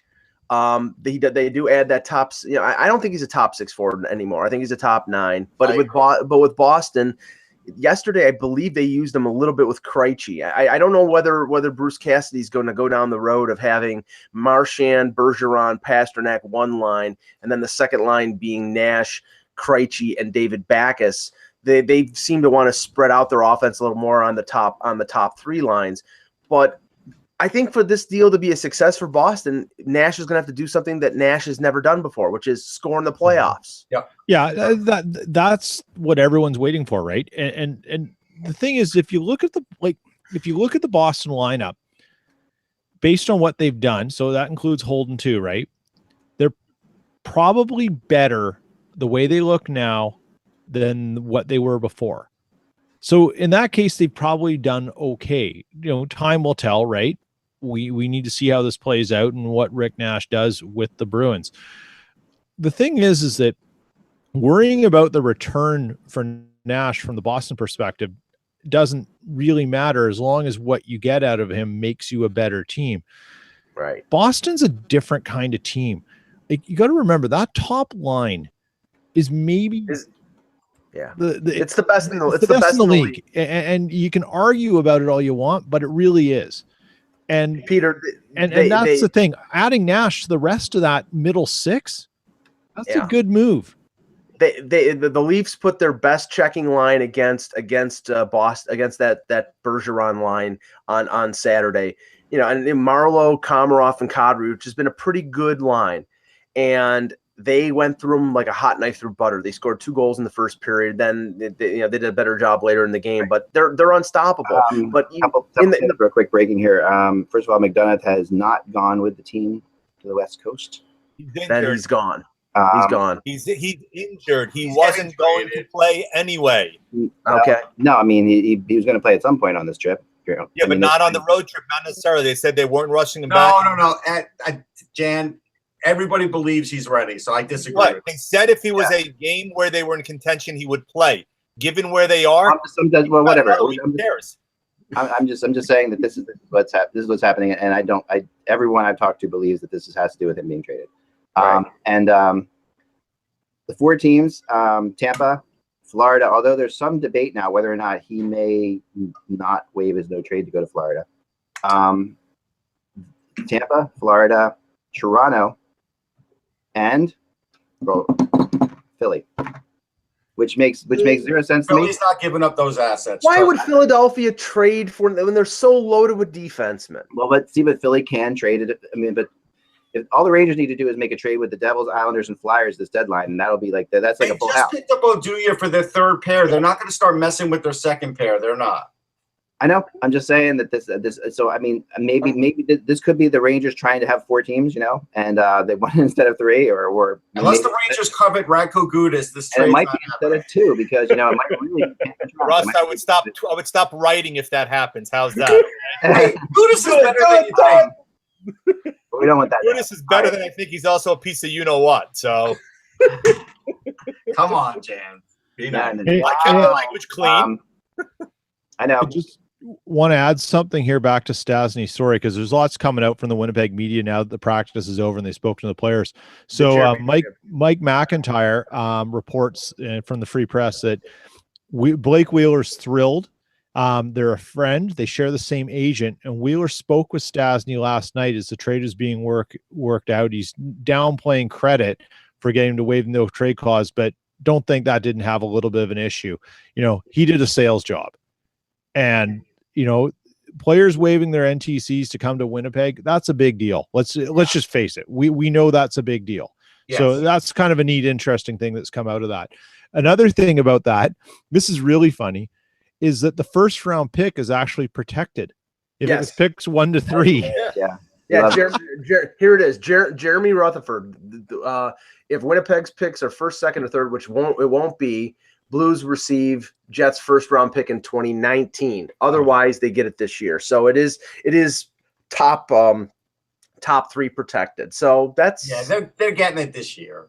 I mean, come on. I always found it interesting when guys who are going to be unrestricted free agents have a difficulty waiving their no trade clauses to go somewhere with the potential to win if you've never won before. You're looking. Look, I understand you're family related. It's a 3-month window. It doesn't matter. Some of it has to do with family. Some of that has to do with family. Some of that has to do with the PA not wanting them to do it. They negotiated in their contracts. I found out after the fact that was one of the things motivating Matt Sundin and the Muskoka 5 in Toronto not to waive their no trade clauses was because the PA told them don't waive. And honestly, PA, mind your own friggin' business. That's part of what made I just want to let Donald Pierre know that Michael Jello is acting on his own. Okay, continue. There you go. I just got somebody who has said to me, there's a couple fouls on this. It's so funny. You got GMs who I taught one how to use TweetDeck the other day. So anyway, they're on Twitter now. So there's two fouls. One, these are older guys. They're like, I can't stand when people do these fake accounts, all this stuff. The other is this, like someone retweeted the NHL official account saying John Tavares has signed an extension from 2011. Somebody did that last foul. That's like the serious foul there. Somebody did that last night with the Ottawa Senators Twitter feed saying Erik Karlsson has been sent to the AHL, and it was from 2009. Well, everybody's retweeting the Keith Yandel trade from earlier today, and people are retweeting it when he went to the Rangers. Yeah, this is great stuff. I love when this happens. This is an end around on Hockey Insider and all, and the fake McKenzie. Yeah, no, I give credit, but for now, I mean, this won't be great forever, but for now, I give him like some points for that. Like, he's like, oh my God, he's like, did you see? I saw he just texted me. I just saw the Tavares was signing an extension on Twitter, and I'm like, the NHL tweeted it out. I looked it up. So hey, I don't know if anyone else has heard this. Someone just posted in my comment section on the blog that Matt Murray was hurt in practice. Yep, I didn't say that. Okay, I hadn't heard that yet. Yeah, they're actually being concussion protocol checked. He took a shot to the head. Now, and this is unconfirmed, but I've seen it reported from a couple different places that Robin Lehner asked to be traded from the Sabres. Oh, he didn't. I was just, Mike, you read my mind. I was just about to say this because I saw this, and because if you watch, Kevin Allen had this story up actually. I don't know how Kevin's writing because he's flying back from the Olympics right now. Wi-Fi on a 747. Pretty damn impressive, yeah. But he writes this. Okay, no, sorry, I saw something. Basically, can Robin Lehner go with Evander Kane? Can they be a package deal? No, well, they could. It's the funny thing is, so the dysfunction duo. Kevin's blog title was Robert Lehner wants out, and I don't know, having being a Simpsons fan, you remember the monorail episode where Krusty the Clown is on the monorail, they're flying around 100 miles an hour, and he says Krusty wants out. That's kind of what I picture with Robin Lehner in Buffalo. I saw that. I mean, Robert Lehner wants out. I think the thing. Here's a great fake one. Hold on. This is a great fake one from today. This is from fake Pierre LeBrun saying that McDonagh's traded to the league. I saw that. Yep. LeBroom. Yep. LeBroom. Yeah, like I love that too. I mean, there's fake ones out there too. It's just. No, but we're looking for the fake ones today, Ak. We want to, because we laugh at them. We love them. No, they're great. I mean, they are. I've been actually starting to favorite some of the funniest things I've seen on Twitter. There's some really creative people. But anyway, we'll keep moving along because we got to talk more about. Yeah, one that is a tribute to you is one called Smart Insider Man, because they do trade rumors, and they rate it SIM4 or SIM5, which I thought was pretty cool. I really do love that. Has been traded. Youppi. But my favorite thing about this trade deadline so far, bar nothing, and I'm getting back to work, but bar nothing is the guts, the gall, the almost entitlement, the fact that you just can't, that when you know that you are confident in your trade deadline show when you put Daryl Sutter on a panel. Like if you're putting Daryl, like I wouldn't have Daryl Sutter on. He is not. I love Daryl Sutter. He is the best press conference guy ever. You really do think that if you do expect someone to just come up in front of the table and have him, but using him as a Muppet, but he has that look to him that he's like a Muppet. But man, when you put him on a trade panel, that's like for 6 hours, Daryl Sutter. I wouldn't want to be with Daryl Sutter in the studio for 6 hours. Here's the picture of Daryl Sutter on the. That's it. That's totally him. You can't see it. And I think that the funniest thing is just they went to him this morning. The first thing they went to him with. Did you guys see this with Karlsson? He was just like, oh, I don't know what I would do. Yeah, that's a tough one. Well, it's better. Awesome. But just like this is TSN. But Eck, we're coming off an Olympics where Alexei Yashin was part of the panel. I mean, so Daryl Sutter is a dramatic step up. Oh, it's I think the Senators. Incredibly entertaining, because this is literally like a loose cannon. I think, and I give Wazinski, Puck Daddy, credit for this one, but he said something like he thought it would be. He just thought that the only thing to make it funny was like if there was an abacus in front of him, which is like really hilarious. Because it's the truth. Sutter's great for a quote though, and a number of years ago when he's still in Calgary, he was asked before the trade deadline. He goes, "Well, what are the prospects of you making any trades?" And he's, "We're not trading any prospects." Like he's awesome that way. But I mean, the best part was when they first started today. He talks about how he had to trade McLennan. And he's like, "Well, we had Kiprusoff. He was better." Like, I mean, funniest thing. I talked to a player who was with him in LA, right? And he said to me. He said, I was in the room and I was like looking at who was popular, and he's like, all the guys from Western Canada were like the guys he would talk to. And he's like, yeah, and this guy's from like Scarborough, or like, outside Ontario, right? It's Ontario, right? Scarborough? North of Toronto, yeah. Yeah, North Toronto. So he's from there. So this was his first day in the locker room because he had just been moved. He just signed his thing. He comes up, and so I was like, all right, what's good? I like your game. Where are you from? And he's like, Red Deer. Sutter's like, okay, cool. That's excellent. He says, so he lied to Sutter and told him he was from Red Deer. The entire time he was there, he thought he was from Red Deer. Okay, let's talk about the other deal. No, it's okay. Let's talk about the other deal. Over here. I apologize. All right. The other deal that was made yesterday, the Leafs traded a couple minor league players in Renat Valiev and Kirby Reichel, along with a 2018 second-round pick. For veteran center Thomas Plekanec, Montreal retains 50% of the salary, and the Leafs also get Kyle Baun, the grandson of Bob Baun. I'll just give you my take on it first. This is boilerplate from what they did last year. The same thing. They traded a second-round pick for Brian Boyle. Plekanec is more than likely going back to Montreal. All the indications are that he's going to, wherever he was going to get traded, he was going to go back to Montreal because his family lives there. His kids were born there. They speak French. I listened in on the conference call yesterday. So he's not, he's like, well, this is a good young team, and I think that they're going to, whatever. But he's a pure rental, and there is one difference, though, Mike, that you're leaving out. Yeah. That he will be clean shaven and will not be wearing the turtleneck for the Leafs. Oh, he's wearing the turtleneck. He wore it at the morning skate. And I heard he wasn't gonna. He's wearing the turtleneck, but he was clean shaven and he got a haircut. And by the way, he is wearing number 19 as his jersey number, which happened to be the number of Joffrey Lupul. So any chance of Joffrey Lupul making a comeback in the next an hour and 32 minutes is not going to happen. What was Josh Lebo's number when he last played? He actually played on Saturday. He's 32. Oh, he did. Okay, he actually played. No, but this is the thing. I don't like this move. I mean, Plekanec is a good veteran guy. But they've spent 2 second-round picks on fourth-line plugs, and I'm not saying plugs in terms of the quality of the player, but plugs of the fourth line center position. Russ, that's not good asset management. You've traded 2 picks in the top. Second round picks are not throwaway picks. No, but they're placating their coach. Like, we know they are. And when you have a thoroughbred like that as a coach, you have to do that if you want the big payoff. You've got to keep him emotionally invested, trying to get this team to go where you don't think they can go, and I don't think they can go. And so the team is doing that for Mike Babcock. That's what they're doing. Did you guys talk about Mike Green possibly turning down the trade to Toronto?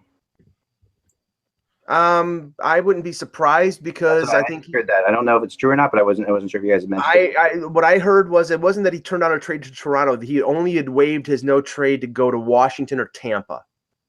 Yeah, that's what I heard. So it's sort of the same thing, but I don't think he, in Toronto, I don't know if he's anything more than a bottom pairing guy. He's a defensive liability. He's a right-handed Jake Gardner. He's not going to get.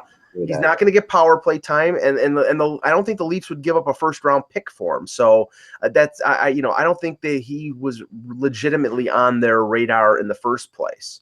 I think they're in on McDonagh. I think they're in on a Yarmulson, maybe Jack Johnson, but I don't think he fits what they're looking for. And if they don't get any of those 3, they might add a depth guy like when we mentioned Luke Shen earlier. They still may be in the market to add a Luke Glendening, but I don't think so now with the acquisition of Plekanec. But I think they're looking at defense, but I don't think Green was on the radar. I really don't.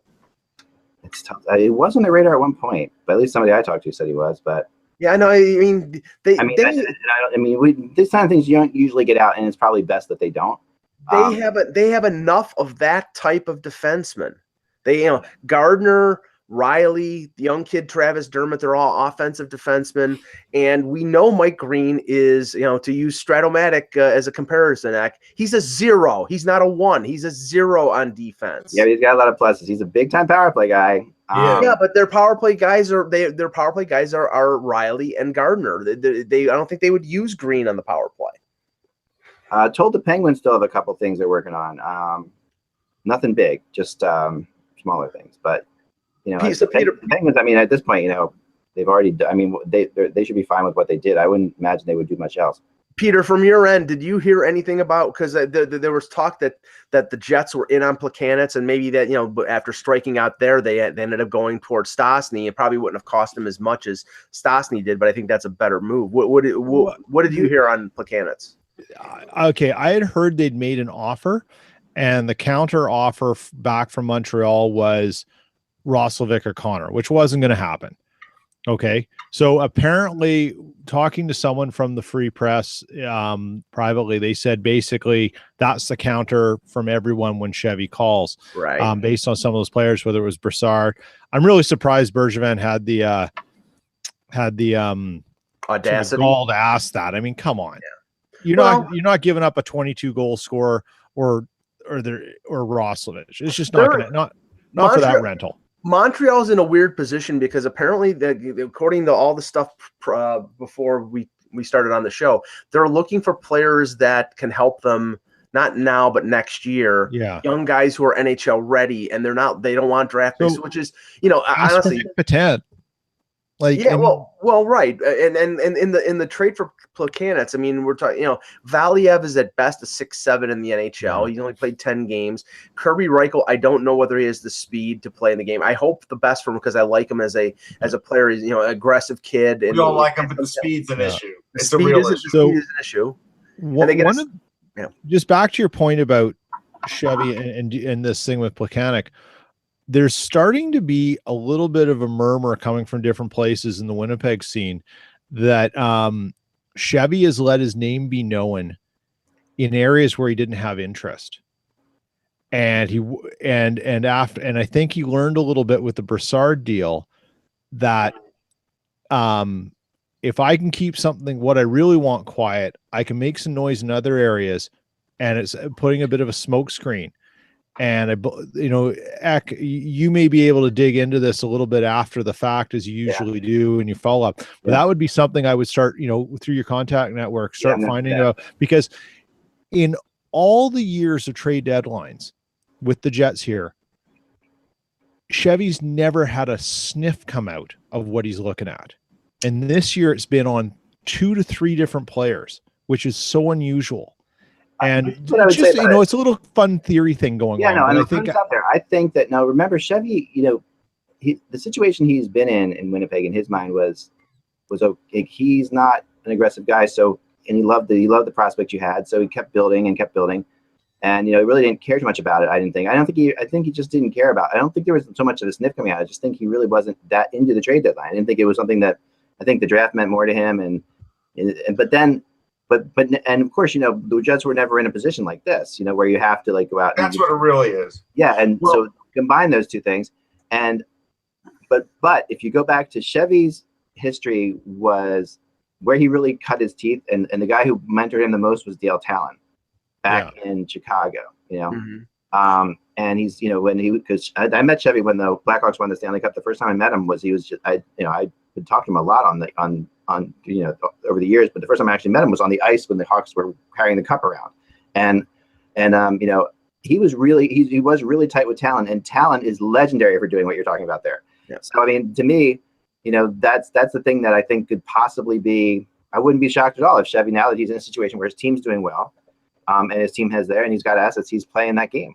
Well, just to confirm more of what you said, Ag, and what I said regarding Green, David Pagnotta from the fourth period, it says, my understanding is that Green has not formally submitted a list of teams he'd waive his no trade clause to. He's handling it on a case-by-case basis, likely go down to the wire. So if he said, I don't want to go to Toronto, and he did want to go to Tampa or Washington, that's consistent with what Pagnotta is reporting. So that, I just don't think, you got to remember, Mike Green is looking for another big contract. He's going to go to some place where he thinks he's going to get a long playoff run.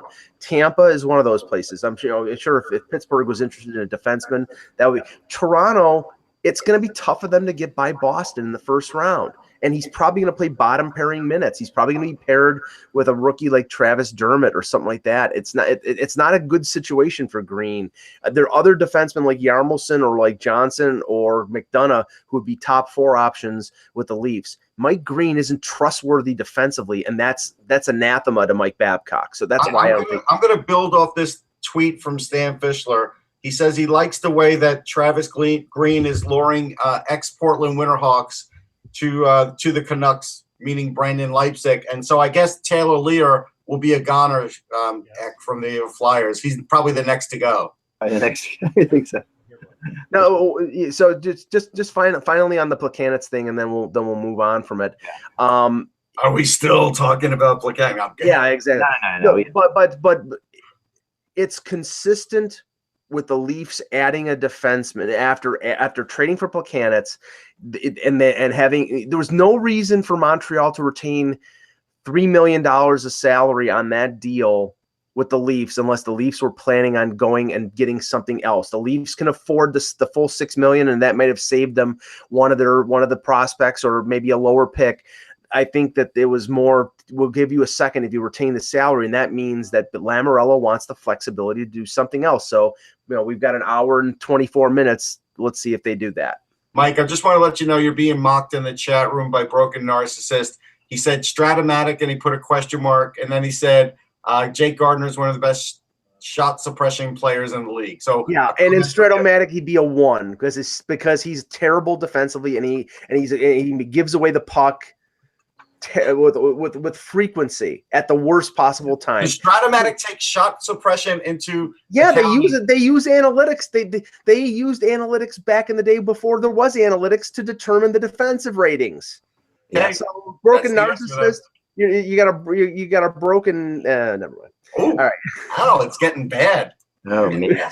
So we're under 90 minutes now, and time for the Swedish Fish. We still have nothing really going on with some of the bigger names, like still nothing really with the Vander Kane, nothing really with Pat Maroon, who I think is also going to, Well, you got to believe. I mean, I know sometimes people think, hey, it could be a real bust today, but when you're trading, like, let's say we go with the Rangers and you're trading Ryan McDonagh, right? And you have 3 offers. Why not wait till the last minute? Oh yeah, no, for sure. They are, and he's playing it well. I mean, if that's the case, if that's what's happening, that's definitely. Yeah, I don't. Who can blame him? Yeah, I think that, but we haven't seen anything Pat Maroon's another one. I mean, I heard the Winnipeg Jets. Obviously, we heard the Jets with Pat Maroon. We heard, I've heard the Lightning with Pat Maroon. Well, I think the thing that's hurting Patrick Maroon is Evander Kane, because Evander Kane is out there. Kane's a better version of Patrick Maroon. Yeah, and it seems like Edmonton is trying to use Patrick Maroon, the threat of trading Patrick Maroon to get him locked up on a lesser deal. Because everything coming out of Edmonton right now is that, they don't want to make deals for draft picks, and more than likely, that they traded Maroon would be for a draft pick. They're looking for, like, the deal that they just made this morning, the whole three-way, or the whole deal with Pontus Aberg. They got Aberg from Nashville. Nashville got a 4th-round pick, and they traded Letestu to Columbus.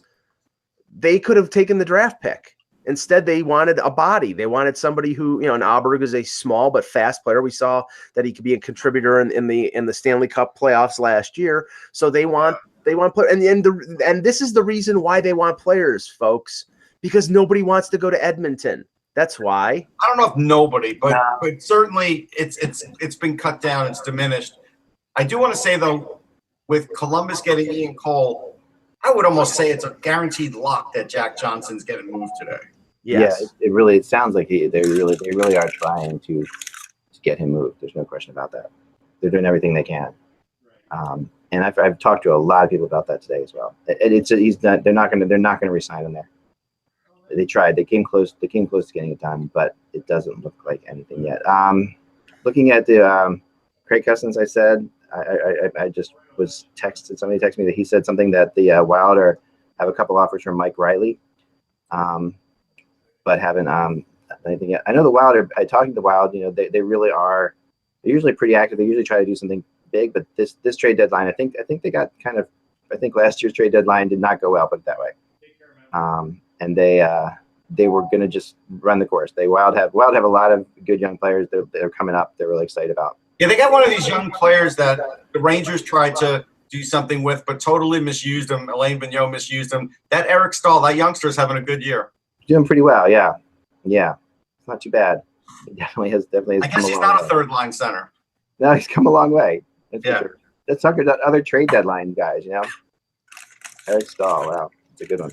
Well, I while we have this lull here, I did put together a list of like deadline deals that we were, from say the past 5 or 6 years, and Eric Stahl was at the center of one of them. Yeah. The deal with the Rangers, February 28th, 2016. It was a 2016 and 2017 second-round pick and Alexei Sorella for Stahl. And we know, Russ, that Stahl was not exactly a great success with the Rangers. No. I mean, again, Alain Vigneault really misused him. I remember talking about it on this show that you have to play him in the top 6, and you pretty much should play him on the top line if you want to get something out of Eric Stahl, and they did it for like a game. I think it was one game, maybe 2, that they played Eric Stahl on the top line, then that was it. Then he just kept getting moved around, and he never got to be comfortable. It was horrible. It really was. Yeah, and I looked up the names of the players who were taken with the 2 second-round picks. One of the picks ended up for Carolina. One of the picks ended up as part of the deal, the Teravainen deal, so it ended up going to Chicago. Okay. And it was Artur Kayumov, a Russian, obviously. Yeah. Russian left winger, 50th overall, who's played 20 games with the Yaroslavl Lokomotiv. I still think Sorella will play, so I think the Rangers still lost on that one. And the other pick was Luke Martin for the Hurricanes. And that's a good pick. Luke Martin will play in the NHL. I'm pretty sure. Yeah, so that's one of the things that we're looking at here is like you see these draft picks, you see the picks going. There's a second for Plekanec. Just like last year, it was a second for Brian Boyle along with Byron Frazee. The second turned out to be Alexander Volkov, who's an 18-year-old who's playing for Syracuse in the American Hockey League, who's scoring very well, and it's another in a long line of Tampa draft picks that'll end up in the NHL and end up being good players. And that's why you can't say a second-round pick is nothing, because it depends on what the team turns it into. Yeah, there's no question. I mean, look, there's a percentage, and I don't know the exact percentage, but the idea of it is, unless you're one of those organizations that continuously hits, there are some that continuously hit on the second round. It's a bit hit and miss. I do want to point this out from Twitter. John Schuster was flying home from South Korea. He's the American gold medalist for curling, and just an average Joe traded their first class seat to his coach seat so he could sit in first class on the way home. That's pretty nice. That's that's cool for humanity right there. That's cool. I know. Yeah. Elliot Friedman and Nick Kypreos reporting that the Penguins have inquired on Ryan McDonagh. I don't know if the Penguins have enough to give up unless they're going to trade a good player from their lineup now, which they're probably going to have to do to float it. Sprong and Connor Sheary for Ryan McDonagh. I think if you go Sprong, Connor Sheary, and a pick, I think you might be there. I mean, I don't know. See, I have Gensel or Jake Gensel. They probably give Sheary up before Gensel, though. Yeah, I have difficulty though, like with looking at the Penguins' defense. Like, would Olli Maatta on a long-term contract be something that is interesting to the Rangers? It could be because of the age. It could be. I mean, if they gave him Olli Maatta, Sheary, and a pick, they'd probably do it. Yeah, and this would just further the statement that we heard Jim Rutherford say apparently a couple weeks ago, where he said, this is a now team, and then a couple weeks from now, or a couple years from now, when they don't have the draft picks and coming through the organization, and you have Crosby a couple years older and Malkin a couple years older, and this is where that they're gonna have that window for a couple more years, and then they're gonna be bad for 3 or 4 years, and maybe then they replenish like they always have and get the first pick and get the next superstar like they got Lemieux and like they got Crosby. But there's gonna be a payoff, or there's gonna be a comeuppance when it comes to the Penguins trading off young assets to get these players to plug in with Crosby and Malkin. All right, let's go ahead. Real quick. It's told the Flyers might be in on Pat Maroon. I don't know. The Flyers might be on Pat Maroon. Might be in on Pat Maroon. I would be 100% shocked on that. Me too. No, I'm just. Yeah, I agree. I mean, the one thing that's what the people are looking for the Flyers to do something because they're playing so well right now. The one thing that is happened with the Mrazek trade is a bunch of like potential draft picks got tied up that they don't, they might not have to put into it, but there's all these conditional picks in that trade that they can't use now. They can't use. They're basically, they can't use them for anything. So that's been a problem as far as them trying to manipulate things because basically, they right now there's it temporarily ties up 2018 second, third, and fourth round picks because any of them could be used as might be used as compensation. Well, while you were away, Nick Kypreos and Elliot Friedman were posting that posted on Twitter that the Penguins have inquired about McDonagh, so that probably makes 5, or that might be the 4th team. That might be the 4th, yeah. Yeah. Yeah, so this is John Shannon is reporting that the list of teams interested in kicking tires on Evander Kane is up to 5.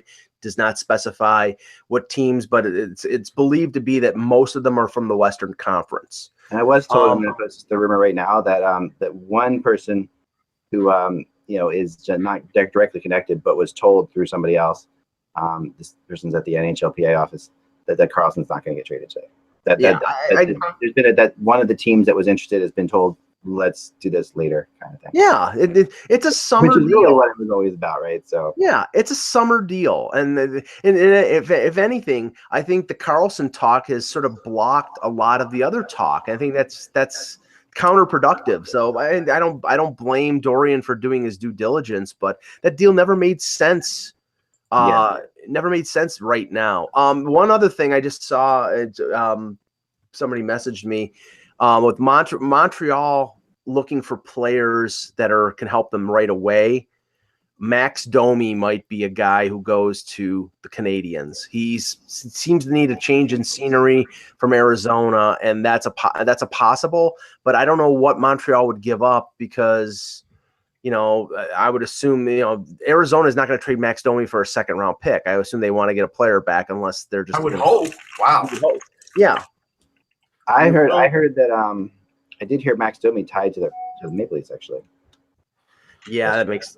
He's a winger. He's not a center. He's small. He's offensive. He's not particularly great defensively. I mean, it would be a great story because he's Ty's son, and there's lineage there. But I don't know. There's some stuff going around that I've heard from some various media here in Winnipeg that the problem isn't Max, it's Ty. Teams don't want to deal with Ty, and it would be that's tainting a lot of what's going on here. And it would be even worse if he was in Toronto because Ty is in Toronto. Now I don't know whether Babcock and Lamoriello and Shanahan would basically tell Ty shut up and leave us alone because they're strong enough personalities to do that. I just don't think that that's a problem that they want to address. That they got all their ducks in a row with the Leaf organization. Matthews has been great. They haven't had any problems with any of the young kids. Wait, you're talking about Ty, the guy who hates vanilla ice cream for Hockey Buzz? Is that who you're talking about? That's Ty Anderson, not Ty Domi. Great Ty Anderson. Ty is too big for us nowadays. He's a TV star. Jeez. Okay. Let's touch on doing our grade the trade. Oh, by the way, Russ, grade that trade, the Stahl Carolina deal. I give Carolina probably a B+, and I give B+ for Carolina. The Rangers get an F. Yeah. Well, actually, no. The Rangers get a C on the trade. Alain Vigneault gets an F. Okay, that's good. Now let's take actually one of the names was part of this part of the news today because he got claimed by Calgary.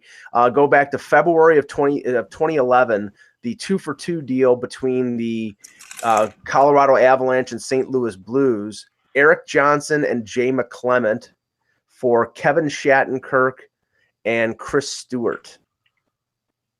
I think St. Louis got the advantage on this one because Erik Johnson, even though Erik Johnson's, he's made the Olympic team and stuff like that, he's had injury problems. They love him there. He's big. He's rangy.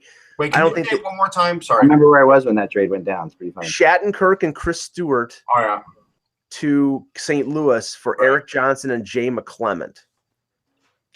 I give St. Louis probably a B+ on this deal because Shattenkirk, for the time he was there, all-star, Yep. No, I give him a B+.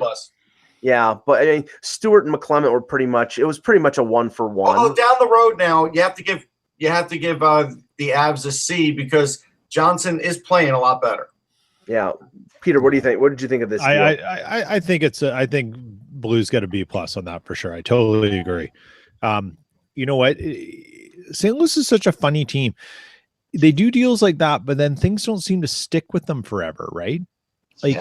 They're just funny that way. It's just some sort of unique thing. I don't know if Doug Armstrong kind of gets a little twitchy with stuff, but he's almost someone who's made too many deals. I don't know. Now, okay. I mean, they've always. I mean, I don't know about too many deals. It's just that the Blues are slow moving usually, and the frustrating thing there is, and I talked to somebody about this yesterday, is Tarasenko has frustrated the hell out of people. There are people who in St. Louis who just think that he is not all these cracked up to be, and they think he's lazy. And there's certain things that are coming about Tarasenko. And when your top guy, your best player, that when that kind of stuff starts to go around, it really drags the whole situation down. Another name we mentioned because he's probably going to be traded in the next hour and a few minutes. Jack Johnson, February 23rd, 2012. Jack Johnson and a conditional first-round pick to the Columbus Blue Jackets for Jeff Carter, going the other way. Now, Russ, if this is a factor, the 2013 first ended up being Marco Dano. I think the Kings hit a home run, a grand slam home run. It's an A. Yeah. And based on, Jack Johnson's had a couple pretty decent years in Columbus, but I don't think he's ever fulfilled that third overall pick in the 2005 draft. I think he's a good player. I don't think he's ever been the player that a lot of people thought he was going to be. Jack Johnson had an insane hype machine around him when he was in college. Like, it was unreal. Yeah, he did. You know, like it was unprecedented in terms of like fans, people, the school, and well, I covered him in the World Juniors. He was on the same World Junior team as Schneider, as Phil Kessel, and he was one of their big cogs. And I looked at him and said, "Boy, this kid's got a little bit of Scott Stevens in him." And he still does, but he just never turned into exactly what we thought he'd be. But he's still a pretty good NHL defenseman. Oh, we have a trade. All right. Here we go. This is a blockbuster. Ryan Kujawinski. Yep. To Columbus for Jordan Maleta. Well, Kujawinski is a guy that used to be able to score goals pretty well at the junior level. I think he's over 6 foot. I kind of like him. I kind of like his shot. I think for whatever reason, he just never got a chance with the Devils. Now, who is the other guy? Jordan Maleta. I'm going to check my files on that one. He's been assigned, right? What's that? He's been assigned? No, Kujawinski has been assigned to Monsters Hockey. Yeah. Okay. I like Kujawinski. I don't know if I know Maleta at all. How do you spell Maleta? What's that? Sorry? How do you spell Maleta? Maletta. That tells you how big this deal is. People were looking him up because we don't know who he is. I'm looking him up in my files to see if I have anything on him. While you're looking that up, Josh Yohe, who we've met and liked, a good guy from who covers the Penguins, says the Penguins are not in on McDonagh. He was just informed. So Okay. for 2 minutes.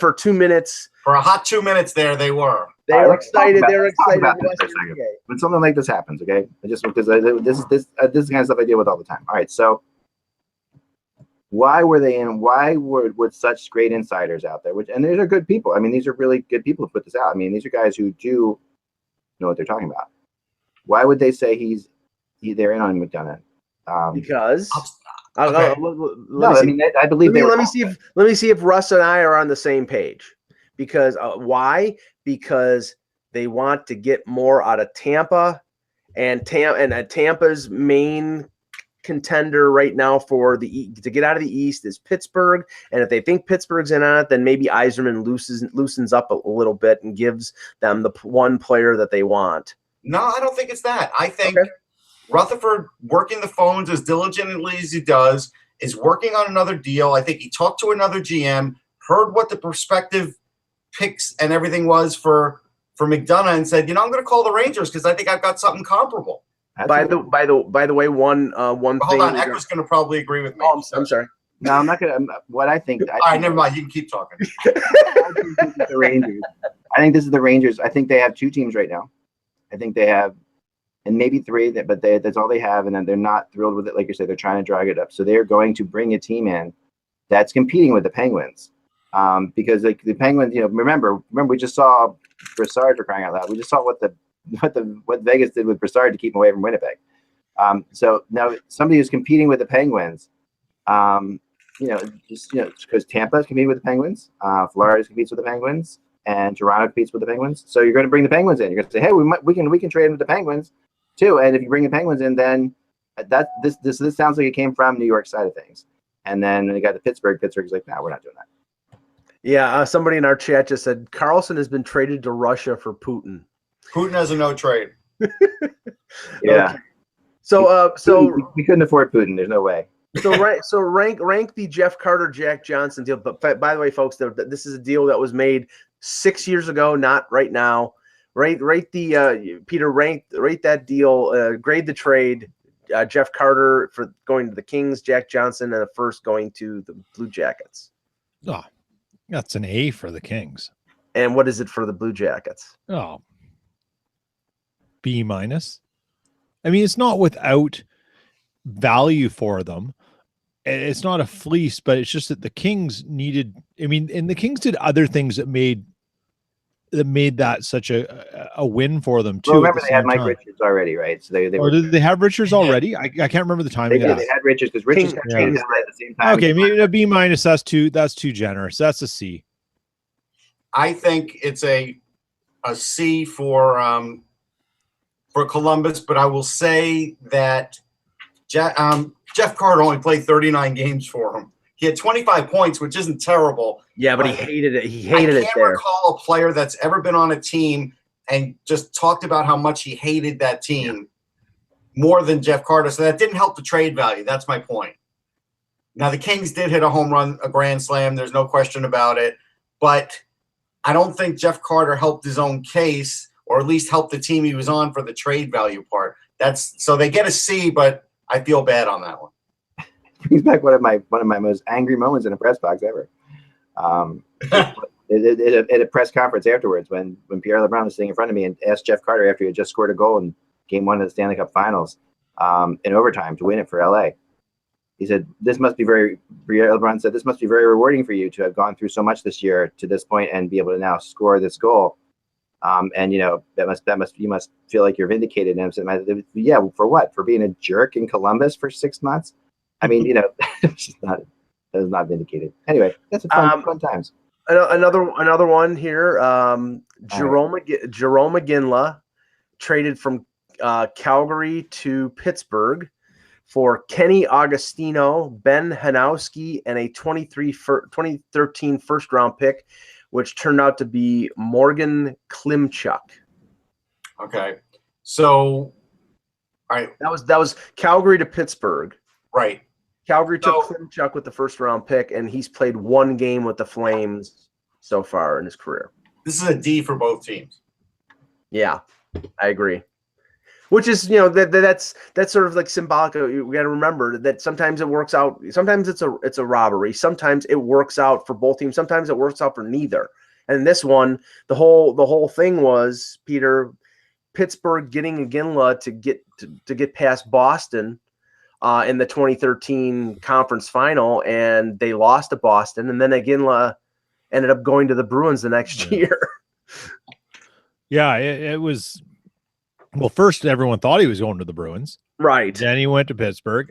The Flames stick handled Iginla so poorly at the end for so long, and they held on to their last sort of franchise icon probably 2 years too long for all the wrong reasons. And yes, he was beloved, and yes, it's hard to do, but they should have got way more for Jerome Iginla earlier. So, in the bigger picture of that, I give him a C because they could have done so much better with Iginla. Yeah, I give him a C. It just wasn't good. But hey, we got to talk about Iginla because he hasn't been signed today. At least I haven't seen it. Yeah, I think he lost out his job to Brian Giunta. So wait a minute. So let's get real about this for a minute. So Jerome Iginla lost his job to Brian Giunta. I got to tell you something. As much as I said I didn't think Jerome Iginla was an NHLer, I'd still take him over Brian Giunta and what I didn't see in the Olympics. Well, that was going to bring that up. It was like we had two signings coming off the Olympics. One was Giunta with the Bruins, 1 year, $700,000 prorated. And the other was Chris Kelly signing with Anaheim for 1 year, prorated for, I think it was $1.2 million. Yeah, I mean, these are basically depth signings. I mean, I think that Giunta is probably going to be a fourth line right winger with the Bruins at best. And if he plays much at all. And somebody in the chat says the Bruins should have signed Kelly. If Chiarelli was there, I think they would have, because of the connection between. And if Edmonton was in the playoff race, then Edmonton would have signed Chris Kelly because of Chiarelli. But yeah, this is basically cheap veteran depth for Anaheim, who I think is going to make the playoffs and could be a dark horse. But if people want to see, Kaya tried her first Swedish fish because I have a pack opened, and now she won't leave me alone. So I put the picture up on Twitter at Sportsology. You can see the face. She's 110 pounds, and she's pretty much here for the rest of the trade deadline now. Based on one mini Swedish fish. That's all it took. She's looking at you with those puppy dog eyes and saying, "Give me, Daddy, give me." Okay. Tyler Medeiros in the chat is asking, Eck and crew, when do you guys think the Flyers move Wayne Simmons? I don't think they do move Wayne. No, they're not moving him. Yeah, he's got a year left in his contract, and I think that probably this summer they'll get serious on an extension. He's the type of guy you want to keep. Yeah. I mean, he's He's a high energy, high motor player who gets underneath the skin of the opposition. He scores goals. Those are the players you keep. I mean, now the thing is, Remember, go ahead. People forget, deep in the shadows of the Wells Fargo Center, Dean Lombardi lives. And Dean Lombardi is a very strong proponent of Wayne Simmons and could speak to everything he did to get Wayne Simmons to the NHL. And I think the Flyers agree, and that's why I think they will keep him. There is no way. Although, Eck, have you seen Dean Lombardi this year? I haven't. No, and you won't. You won't. Okay. Like you say, he hides in the shadows. He lurks around the corner. I think he's enjoying the low profile thing. That's the only thing I was told. Yeah. Somebody told me that. Okay. That makes sense. Yeah, I mean, it does make sense because he was a high profile guy for so long. Yeah, being in LA like that for that long, that can definitely take its toll. Okay, how about this one? His name has been mentioned a little bit with the obvious, well, I guess St. Louis partial sell-off here with the Paul Stastny deal. The name of Jay Bouwmeester popped up April 1st, 2013. Remember the years. Holy cow! Remember the deadline was later that year because of the lockout. It was a 2013 conditional 4th round pick, Mark Kundari, Red O'Bara, and a 1st round pick for Jay Bouwmeester. Boo. Yeah, that's a good one. Yeah, I like Red O'Bara, but yeah, boo. It's a bad pick. I'm just putting it up on the rumor tracker right now. That the Devils have talked to Vancouver about Thomas Vanek. Okay, that makes sense. Yeah. Oh yeah. It makes. I will tell you this, and I said this before on Twitter, and I have no problem repeating it. I guess James Myrtle had a Q&A on The Athletic and said he thought Vanek would go to Philly. At least that's what people were saying. And I said there's no way Thomas Vanek is going to be in Philly, and I stand by that one. I do. The 1st round pick in that trade was Emile Poirier. Emile Poirier, who still has never broken through. Right. So I think that's a B+ for St. Louis and probably a wow. B+ for St. Louis and probably a D for Is major D. The Flames have a weird trade history. Like, I mean, you can take away some deadline things and stuff too. Like, look at the deal for Phaneuf. Like, I mean, it's like, they have a weird problem. They acquire guys in funny ways. But I mean, what's the last home run deal they hit? It was basically for a Ginla. I can't think of one. There might be another one, but that's the only one comes to mind. The Flames are weird that way. Very weird. Very well, remember they traded. I mean, Phaneuf had his greatest success in his friend. Peter, you and I have talked to Sean Vetter about this one too many times that we know it, but like Song. He was a success in his first 2 years on his entry-level deal when he was paired with, I think it was Corey Sarich at one point, and then the Roman Hamrlik, who allowed Phaneuf to jump into the play at any time and be the offensive guy when they stayed back. When expectations got higher, when he signed the big contract, more pressure was on him. They bring Bouwmeester in. He doesn't get the protection of a veteran D like he did before. He was exposed to a point. Then he's traded to Toronto, and Brian Burke and Ron Wilson did not do him any favors by saying, here's our number 1 defenseman and here's our team captain. And I think partially, Dion is, I mean, he's not hated at the level of other players who have left Toronto. But I think he's not exactly the most popular team captain in their history. And now I think he alienated himself greatly in Ottawa by what he pulled with the no trade clause before the expansion draft. Are you telling me that things would have fallen apart as much as they have with Mathot on that blue line? I think they would have been a little bit of a different team with the comfort zone of having Mathot playing with Karlsson. I go back to the 2003 draft, and there's a draft luncheon, and we were waiting on the line behind Dion Phaneuf. And he was staring at the Norris for a long time. And I remember saying to the guy next to me, this guy can win that award. He's that good. as close as he'll ever get. And that's as close as he'll ever get. But, When he came into the league, how good was he? Was so good when he came into the league. but we all thought that this was a guy that could dominate. And he just, it just never happened. There is a report out there by Bleacher Report that our guys in the chat room are saying, I'll talk about it because I think it's worthy of possibility.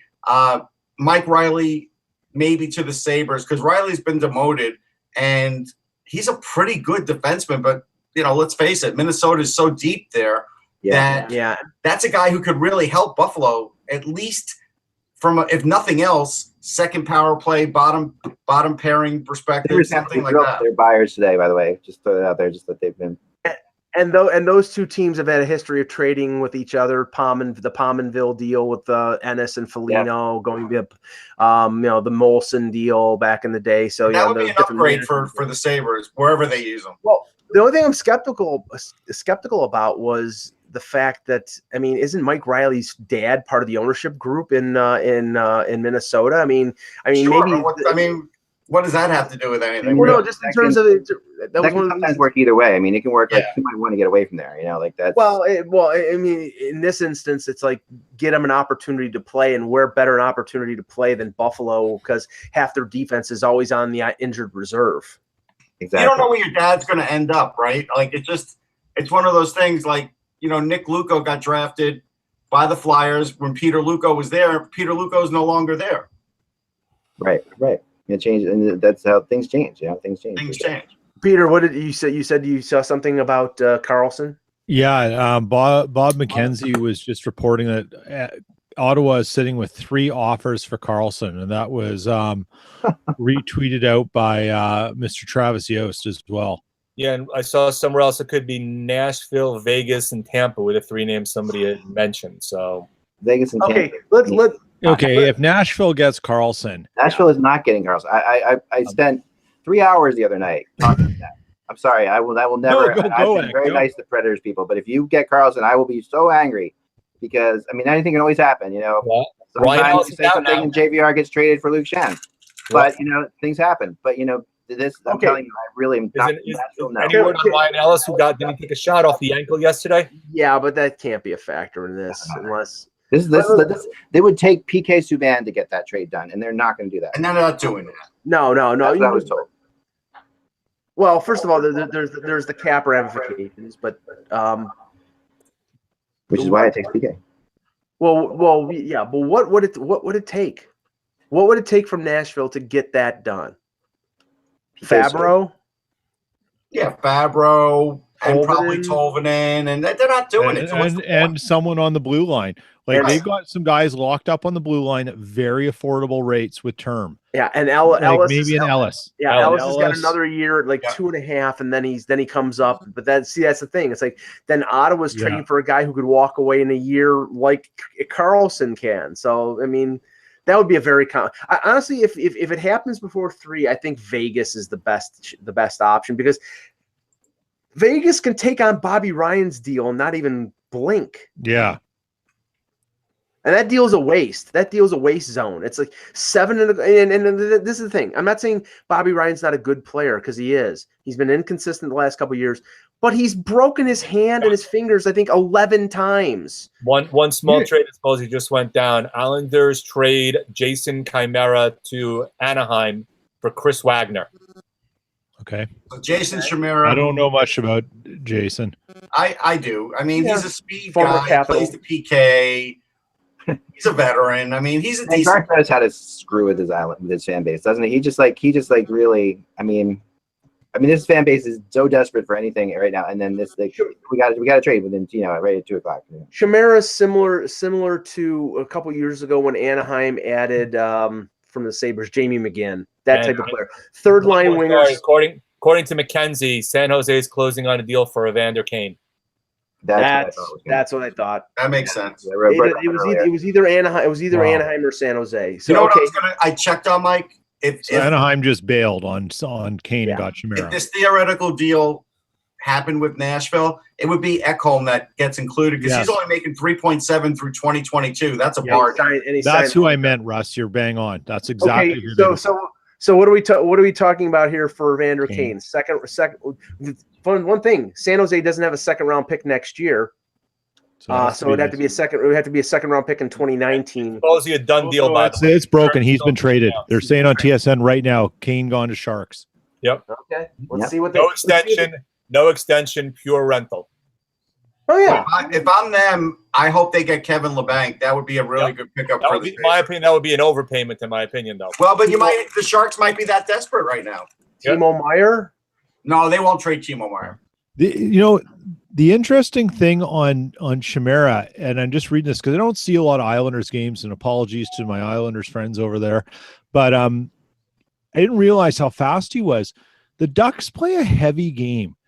Yeah, this is a pretty savvy move for them because the West is fast, Vegas is very fast, and the Jets aren't exactly slow.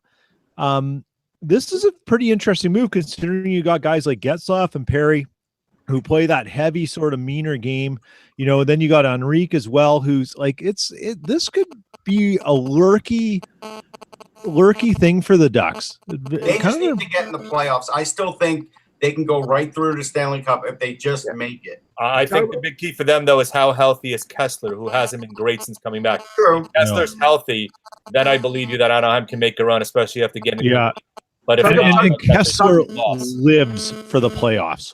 He becomes public enemy number one so fast. And I think probably the biggest fear in the Jets organization is somehow those two teams end up facing each other. Because that would be that would probably make the Jets, question their confidence. Because the Ducks have just had their number for too long. We're getting that. I know. I feel like I need my tinfoil ears to see what they're saying. My phone is near the computer. Yeah, that's what it is. Talk about a team that's mortgaged the future over the last few years. San Jose, they traded a couple second-round picks to get Roman Polak and Nick Spaulding a couple years ago. Yeah. They traded their 2013 first, Mirko Mueller. They traded him to New Jersey. They traded Godolbin, 27th pick overall. They traded him to Vancouver. Here's the deal. The deal now is now official. According to Friedman, wow. Kane for a first, a prospect, and a conditional fourth. Oh, my God. They got the first. Good for Jason San Jose first. Good for Jason Botterill. Repeat it, Jan, just to repeat it for the first, a prospect, and a conditional fourth rounder. If they can sign them, that's the conditional, so that they can sign them. So they in the end they got. Remember we were saying it was a first and a prospect, a first and a grade B, and then it was a second and a better prospect. The market, those five teams that were going at it, they drove the price up that they got the first and the prospect. Now, I bet the prospect is not very. No, the prospect's not going to be like their best prospect or anything. Florida is in heavy with. And the first supposedly has conditions on as well, which may be depending on how far San Jose goes in the playoffs. I bet you it's lottery protected because they missed the playoffs. Hold on a second. Florida is trying to get both Pacioretty and McDonagh. Whatever. When they get somebody, no, I'm just saying. I know. No, and they're kind of confident about it. So, I'll tell you what. Here's the guy. If I'm Buffalo, I try and get Dylan Gambrell, who is unsigned out of college, plays for Denver. He's ready to come out, and this kid can give a decent amount of offense, and he's a center. That's who I'm trying to get if I'm the Sabres. Hey, just on this Kane thing, Matt Henderson just came out with a beauty tweet. Evander Kane moves before Maroon. This is beginning to scare me. Yeah, because Matt is not on the bandwagon for signing Maroon. He wants Maroon gone. No, I know. But I think it's also a shot at Chiarelli. Here's the other guy that I think is more likely for San Jose. It's Jeremy Waugh, who actually has had injury trouble for the last few years. Yeah, and we highlighted him on our show on XM a couple weeks ago because he's just finally back. He's playing for San Jose for the Barracuda. He's got 8 points in 20 games. He's a really good offensive defenseman. He's only 20, and this kid could be either a 2 or a 4 for a team like the Sabres. So we'll see if they can get him. That would be really good because of injuries. I would bet that the conditional first is if they make the playoffs, then all that's good, and it's probably lottery protected based on how high. And then if it ends up being a high pick, then it could move to 2019. But you know what? That's a good move and we don't know if that's the case, but we'll wait and find out what that is. But that is a good move for Botterill for one reason. San Jose has crumbling feet. That team is getting old. Thornton is probably not coming back next year. You know, Pavelski's starting to get a little older. Couture. I mean, I am not high on San Jose going forward. I think they're good, but that is a tough conference and a tough division. They could very easily miss the playoffs this year, let alone next year. And if they do, that pick could be a top 15 pick. So I think it's a good move for Botterill. I mean, will Joe Thornton shave his beard to play for the Leafs? We'll see. Honestly, Russ, I used to think that, but over the last couple games, I'm starting to think that the Leafs plan, the not so stealth plan, is that William Nylander is going to be a center next year. When Matthews got hurt, they moved him to the middle. He's played well, but they put it off for a year if they could get Thornton. I think maybe. I mean, if he was amenable to playing a third line role, sure, because I don't think he can play top 2 role. No, I think he'd probably be willing to do that. I haven't spoken to Joe in a while, but I think he'd do it. On this Kane deal, I've seen conflicting things here. One, I think John Shannon just retweeted Elliot Friedman, but he said conditional first. Yeah. Conditional for. So we know that, right? We just don't know what the conditions are. Okay. I'll bet it's lottery protected. Yeah, well, it's got to be lottery protected. Yeah, I mean, if not, then they should get Doug Wilson a padded cell. Yeah, like Mike is the conditional host of this show sometimes. Yeah. Oh God. And just going back briefly to the Islander deal, Wagner has been up and down with Anaheim the last couple years. He's like the 13th, 14th forward. Yeah. So I think it was more just getting. Now I don't know if I'm looking up Chimera's contract. He's probably making 2.5. I mean, he's not. Yeah, but Russ, I think he had more. I think he had more term left than just a year. Chimera, no, he was a UFA. He was a rental. So here you go, Islanders. Here's the deal, according to Brennan Clack. Conditional first rounder, 19, lottery protected. Conditional 2020 fourth round pick, and Danny O'Regan. But I don't know what the conditions are. Danny O'Regan's not a bad player, actually. Danny O'Regan. Let me see what he's been up to lately. But I like Danny O'Regan, actually. Yeah, 2020, my daughter will be graduating from high school before that pick is made. That sucks. Danny O'Regan has played 19 games with the Sharks this year, 4 assists, 25 points with the San Jose Barracuda in the AHL. He is 5'10", 185-pound center. So yeah, I covered him when he was with BU, and he had 44 points in 39 games for BU. I always looked at him because he could play center or wing. I kind of looked at him as a pretty good, versatile third-line kind of guy in the NHL. And I still think he has a chance to do that, but he's 24, so the clock's ticking. But Danny O'Regan will get playing time with them. I think this is a smart move because I'm going to go out on a limb. I'm going by memory here. Yeah. But he probably played with Eichel and Evan Rodriguez. Evan Rodriguez. It's possible. But and you also have to say this. The Nash deal set the market. Yeah. Because Kane is a little bit less. I mean, it's significantly less. They didn't get the player. They didn't get Lindgren. They didn't get the Spooner. But they got the first, and they got a pick, and they got a prospect. It set the market. Now, of course, from my perspective, I look at this and say, hey, Lou, look what you passed up by not trading JVR, because I think you would have gotten more than Rick Nash, than that the Rangers got for Rick Nash, or more than this for Evander Kane. You know, I thought, Mike, I've been thinking about this, and while I know where you stand on this, I think the Leafs have to show that they're continuing in one direction and not doing more and keeping JVR. Maybe they know they can re-sign him.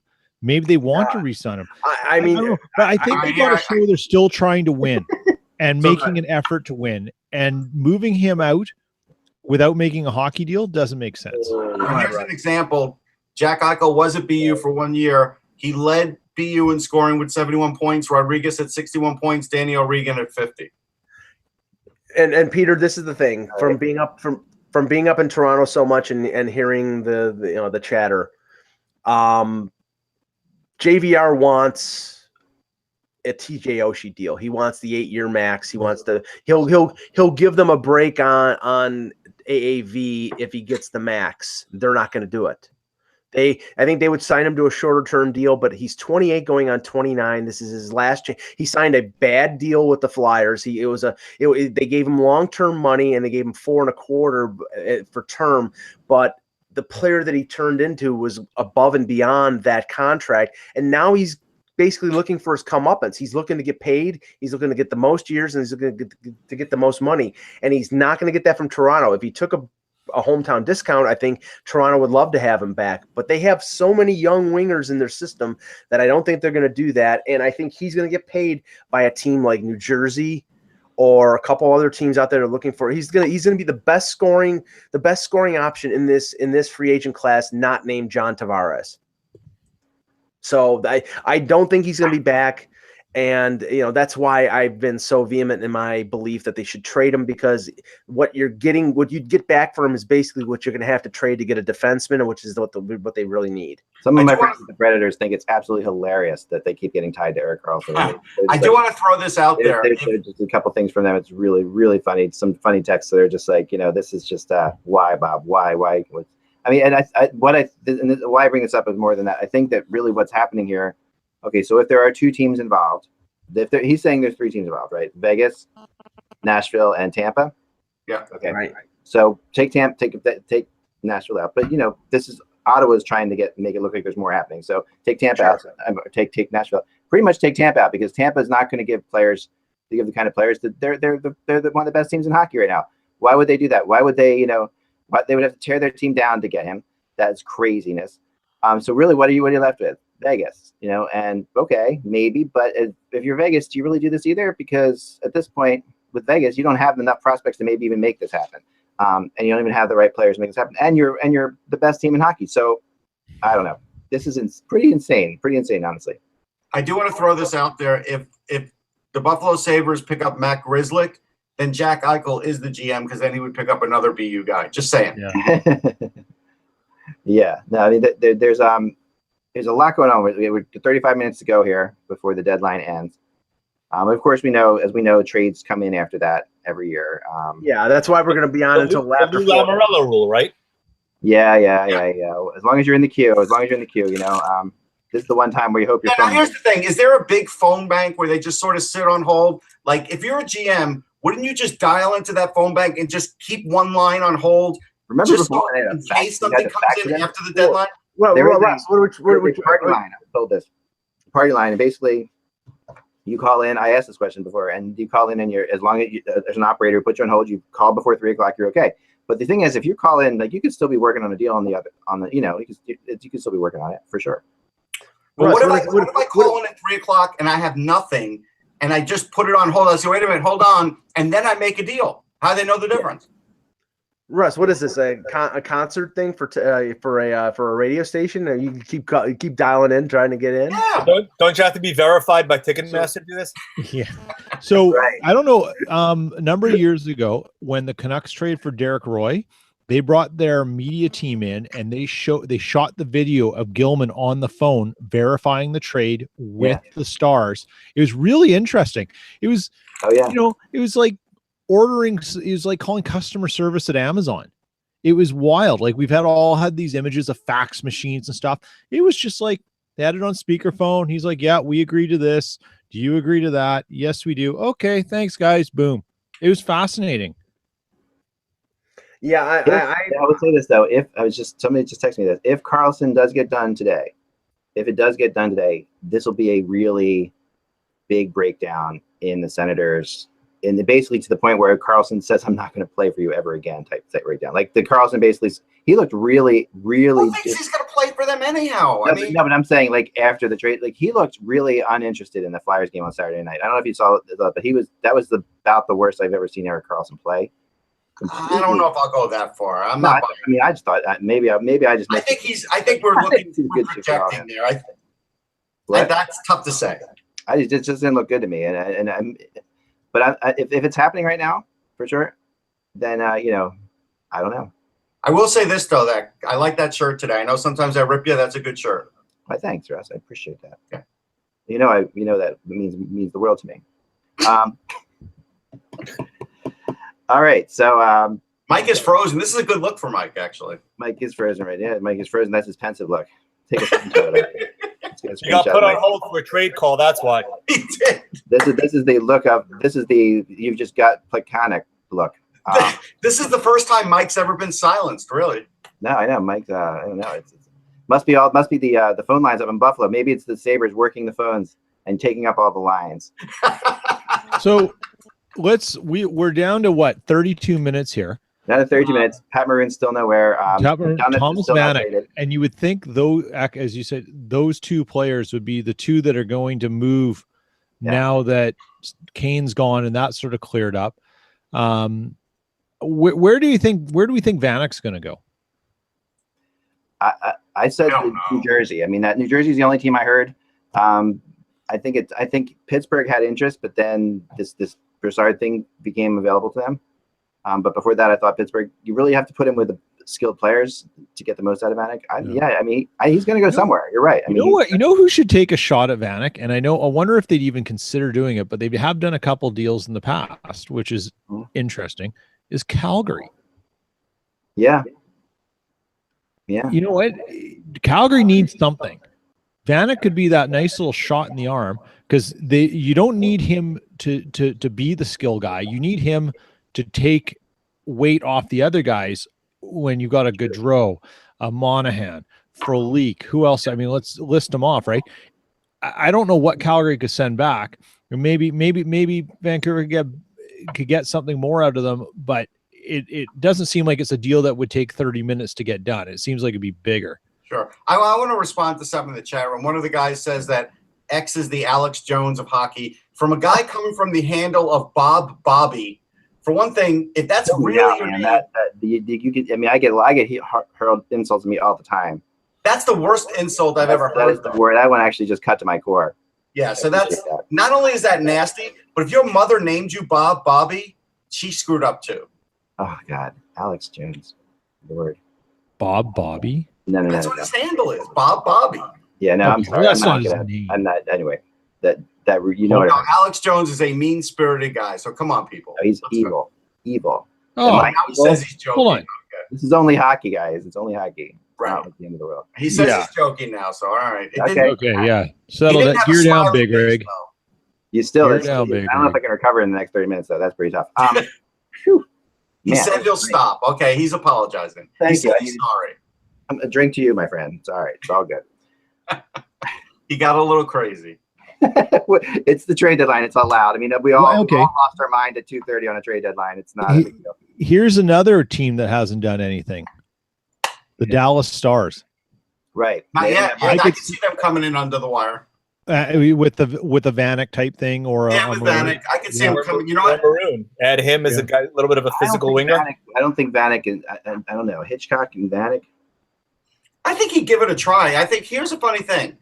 What if they traded Thomas Vanek for the rights for Valeri Nichushkin? Because if Hitch is there and Nichushkin's not playing for him, let's be real. Yeah, that's true. What if they did that? That's interesting. One second, I just got a text here. I think that's a possibility. I don't think Florida's in on McDonagh, and I don't think Tampa's in on McDonagh. Which might positive elimination might mean it's Toronto or bust, basically. Right. Well, according to Lawton, suppose he said TB have been holding an ace in the hole all day long in Sergachev. Are they willing to play that card in the final minutes of the deadline? Told to deal with him and included get you McDonagh. It's possible. We talked about that on the podcast. I said that's what you have to do that way. And Kuiper suppose he's reporting that Toronto has submitted an offer for McDonagh. Yeah, no, I think Toronto is that. And actually, Lawton is. But if Josh Label, I'll click. Thank you very much. What side does Tampa need a certain side on their D? Are they looking like what? No. Like we keep talking, they don't need a left-hand or a right-handed guy, do they? But by the way, folks, I just have to tell you because it's very amusing. the cable in my area has not gone off in 18 months. A half hour before the trade deadline, we had an outage for 5 minutes. X said that Jason Botterill was probably using too many lines and it affected you. Or he made a deal with the Buffalo electric people because all the Sabres fans are so pissed off. He's like, let's just cut their cable for the next hour, and this will pass. Spectrum, you suck. Okay. All right, McDonagh is down to Tampa and Toronto. That's it. That makes sense. I mean, and I think it's really down to Toronto. I will throw that out there. I think Tampa, from what I was told. Well, this is the thing. Guys, one more thing. According to Custance now, he said that 5 teams in the East have made good offers on Ryan McDonagh. You define the term good because I can't. Okay, so this is like blind bidding now. That's what this is. This is the thing about Tampa, and it came out this morning. Again, remember, Yzerman came out a couple days ago. I think it was actually last week, and said, "I'm not trading anybody off my roster." Now, I think it was on Saturday Night Headlines. I think it was Elliot Friedman who said they're not trading Cal Foote. So now they're calling their shots on their prospects. That doesn't, when it comes to a defenseman like McDonagh, who's a difference maker for a team, you got to give up something. And if you're not going to give up one of your best prospects, then, go finish. Also, a little more interest on the Kane trade. According to LeBron, the condition of the first round 2019 pick in the Kane deal is kind of what I said. If the Sharks resign Kane, it's a first. If Kane walks, it's a second-round pick in 2019. Okay. Still good. Yeah, so it's not just lottery; it's re-signing, which is kind of what I thought they were going to make the condition. Okay, so it's a 2, a 4, and O'Regan. Still a good deal. If he doesn't sign, and it's a 1 and a 4 and O'Regan if he does sign. Okay. I like it either way. Yeah. So I'm going to throw something out there. How long? Just a quick question because I'm a little scrambled right now. For the guys who went down on waivers, they have to be claimed today, right? Yes, they were like Oduya was claimed, Alt was claimed, and Stewart were claimed. Yes. Now, because he played in Winnipeg and he was a bit of a guy who just always got lost in the shuffle, but his underlying numbers are really fairly good for the amount of ice time he has. If Tampa can't make anything happen on the defensive thing, if they could grab Paul Postma on waivers, it would be a great depth player to have for a run. Absolutely. It would be a really smart thing to do. And I think, I'm wondering, I'm not saying that Yzerman's thinking that exact player, but I'm wondering if he's looking at what's on waivers and says, well, if I can't, I'm not going to overpay for this because I can go get someone who fills a role for me and just gives me the depth I need. I think that's like, I've lost this deal, I'll do that. I don't think that's like instead of he's going to go. Okay, you're right, Russ. That's sort of how I'm thinking. Yeah. So this is getting away from me. I'm not going to worry about this. I can go a different direction. Right. Here's an interesting thing again from Brian Lawton. Tampa Bay has been holding the ace in the hole all day long in Sergachev. Are they willing to pay that card in the final minutes of the deadline? Told a deal with him included gets you McDonagh. Of course. You were that before. No. Yeah, Mike was frozen when you said that. No, it's not an of course thing though. I mean, that's not like I agree that Sergachev. You guys love him, but he's McDonagh is way better. Well, sure, no, but Sergachev has a bright future. He's got a great future. He's got a great pass, but where you are right now, with where you're looking to win a Stanley Cup, where Sergachev will be in 2-3 years will be amazing. Yeah, but their window is right now. Oh no, I get it. I get that. A team like Detroit and a team like the Rangers are trying to take advantage of Tampa Bay, A, being loaded with prospects, and B, that they have this window, this 2-year window with Kucherov there before he basically breaks the bank either by re-signing with them or going someplace else. And, they're going to try to essentially blackmail them for a guy like Sergachev or Foote. And that's, that's the price you pay for being a deep organization and being close. I agree. I mean, we'll see how it goes. Look, I told you the guy that I really want if they're going to move him isn't Sergachev. It's Braden Point, which I know is not going to happen. Not a chance in hell. That's the guy I'm targeting. Not a chance in hell. Of course, you're targeting him, and they would hang up the phone. Right, but you start there, and then you work your way down. Yeah, I'm sure anybody talking about the Leafs are targeting this guy wearing number 34. I'd like to have that guy on my roster. You know, I'm sure you At this point, he's Brady- not at least another 2 weeks. No. But look, Braden Point at this point is better than Tyler Johnson. So let's, you're not getting that. Yeah. Remember what Yzerman's edict was. He's not going to trade anybody who he deems that is like indispensable for a playoff run. Sergachev is not indispensable for a playoff run because he's not really in the mix. He's in there, but not really. Here you go. Mike Harrington, known for his caustic and sarcastic sense of humor, on Twitter. The return for Kane keeps getting worse. May as just as well say that it's a second round pick. That's funny. Right, but Buffalo extracted a little more just in case. Just in case, right? Yeah. The interesting thing, though, is on that is it kind of says to you that San Jose doesn't really have any intention of re-signing him. No. Why would you? If they won the Stanley Cup and he was the MVP and he got 20 goals in the playoffs, they'd probably re-sign him. Yeah, Peter. I don't have to tell Upton would go out with me if I did that much. Yeah. It's just not going to happen. I don't have to tell this to you, Peter. Why would any team re-sign him? He's a locker room cancer. Is Mrs. Tessier on Twitter? I'm going to look.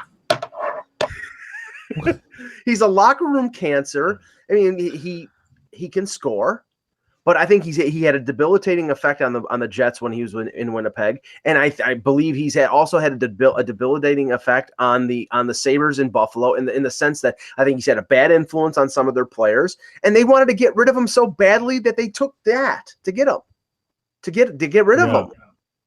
Yeah. So Yeah. I honestly, Evander Kane, I would be shocked. I would be absolutely shocked if Evander Kane gets more than a 2 or 3 year deal from any team in this league next year.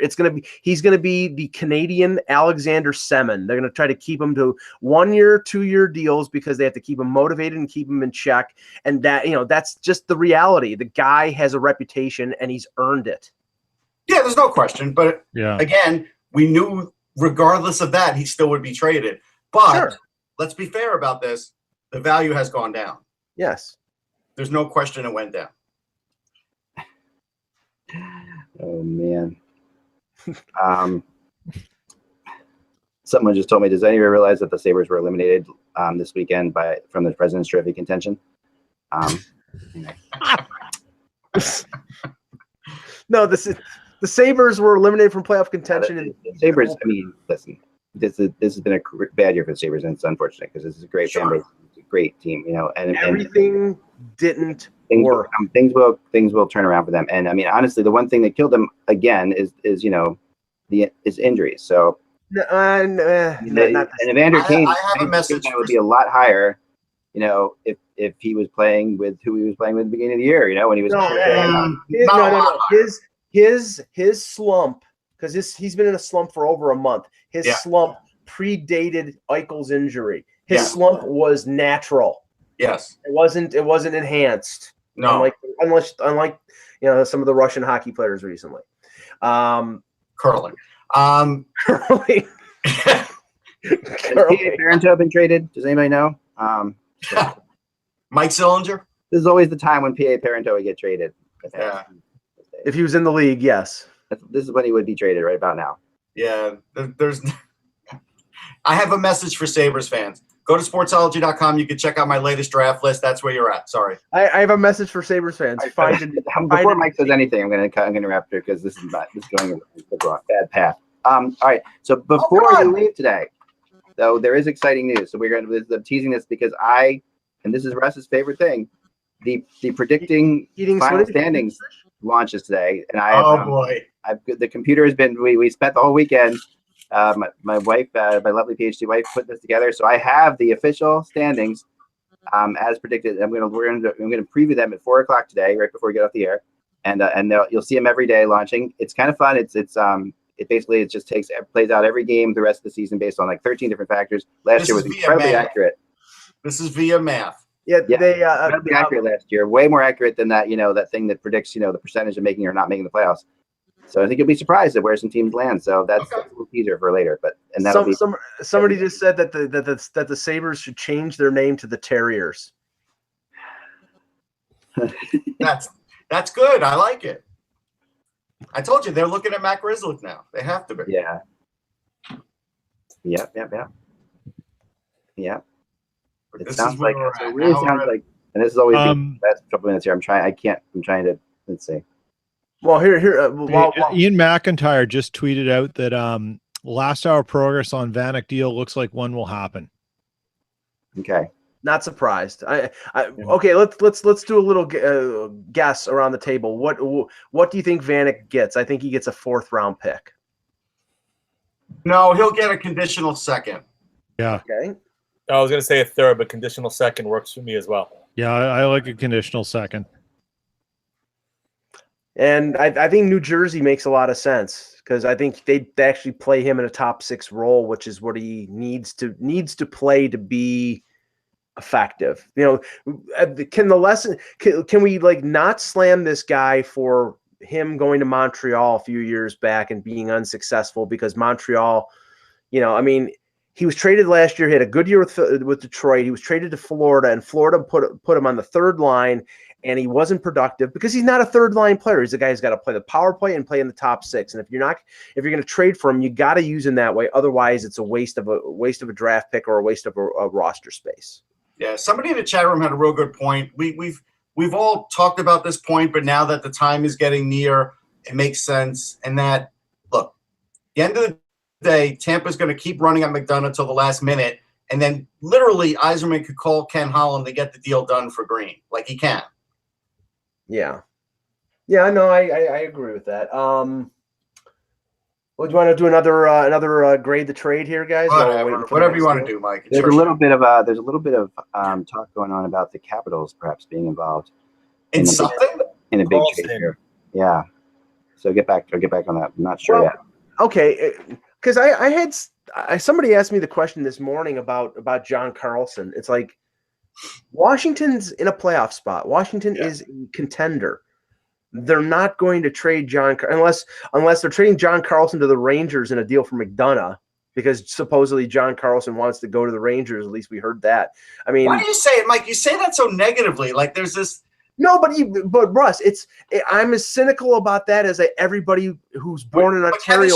Kirk said it. Wait. Everybody who's born in Ontario wants to play for Toronto. But don't. Martin St. Louis said it, and he was there. Like usually the guys usually it's not the case. It's like just because they were born in Connecticut doesn't. But if they're a big time player, then it is the case. Well, Ben means that could be a Ranger next year. Then technically, no, it'll be a Devil because he's from Jersey.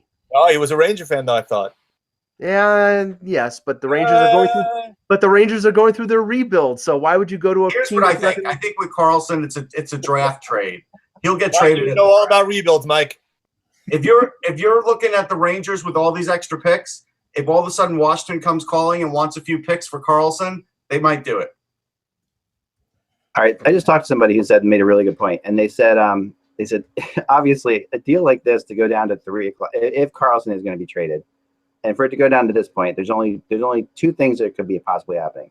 One, there is absolutely nothing happening, he's just still feeling people out and really screwing up Mike Green's chances of getting traded in the process. And two, they've made a deal and they're trying to just better it. So I mean, you're not, because nothing else. It's not like anything can get worked out on a deal of this magnitude in the next 14 minutes. Or how about this third one? A third one is, I spoke to such and such 3 weeks ago. Now I'm going to revive that talk. Yeah, but I'm talking about Karlsson mainly. Right, but still, I mean, you may have how close somebody might have gotten possibly, close. But I think that it doesn't really. There are definitely going to be teams that this has definitely affected McDonagh and has definitely affected Green. And there's no two ways about that. We see that all the time, but I think Green will get done still. I wonder if Green ends up.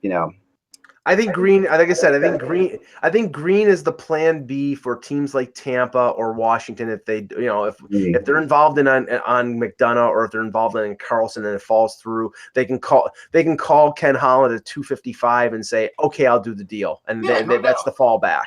Perhaps, yeah. Oh, I think definitely. I think that's a definite. But the risk here for Detroit is getting stuck with Mike Green at 301. Well, and all of his, you know, I mean, his draft rights, you can. Sure, but you, I mean, Russ, we're talking about basically all the last 3 months. You're going to get a first round pick for Mike Green. You're going to get a first round pick for Mike Green, and then all of a sudden you don't move him because. And I don't think this will happen because Ken Holland's an experienced GM, and I'm sure he's got like every GM he's talked to about Green on hold. And like as soon as he finds out whether this, or as soon as he finds out from another team that they've made or not made the deal, then something will happen. But they got, they have to be prepared. And I mean, honestly, if I'm Tampa and I'm going for a defenseman, I'm going for McDonagh and I'm spending a little more rather than spending just the first round pick for a flawed Mike Green. He's not that flawed where teams don't want him. He's got positives. He's an offensive guy. He can carry the puck. He's effective. Here we go. Plekanec, according to Mr. McKenzie, is on his way to the Columbus Blue Jackets. Okay. Well, they need scoring. They've done a lot, though. Blue Jackets have. Well, Cole and hold on. Blue Jackets are loaded with prospects. So one thing I want to point out, Tony Androkidis. Sonny Milano? Well, here's the thing. So I'm going to point out, Milano got called up today. Tony Androkidis, who covers the Lehigh Valley Phantoms, put out a tweet, and he's reminding everybody that, don't freak out. A lot of guys are going to get put on waivers today to get sent down to the AHL so they could be on the playoff roster and then get called back up. Here's supposedly the trade, according to McKenzie. Tyler Mott and UC Jokinen. All right, so they retraded Tyler Mott and UC that's still a pretty good deal. And they waived UC Jokinen yesterday or a couple days ago, I believe. So I don't get it. But he's a UFA. I mean, then they just I don't get that deal. They got Tyler Mott. What's the scoop on Mott? I'm not familiar. Mott is a versatile player with speed who can put the puck in the net in the right situation. He's like a third line guy, could be a fourth line guy, and he had a few goals for them. He was like this is a of John Tortorella. That's what he really is. Tyler Mott. Tortorella played him for like 2-3 weeks and then sort of stopped playing him. Tyler Mott, 31 games with the Blue Jackets this year, 3 goals, 2 assists, 5 points. 17 games with the Cleveland, formerly Lake Erie Monsters of the AHL, 9 goals, 2 assists. He's 5'10", 191 pounds. I mean, I guess that's better than getting a draft pick. You're getting a player better than getting a draft pick. Yeah, I mean, he's an NHL guy, but I don't know how good of an NHL guy is. At the absolute worst, he's probably a fourth liner. Yeah, there was a lot more hype about him, Russ, when the Blackhawks got him. Sure, and I'm not saying there should be a ton of hype, but I'm saying he's played a little bit in the NHL. Yeah, like I said, for 2-3 weeks, Torts was loving him, and then all of a sudden it started to tail off. And I'm not going to blame that on Tyler Mott because Tortorella has a history with that.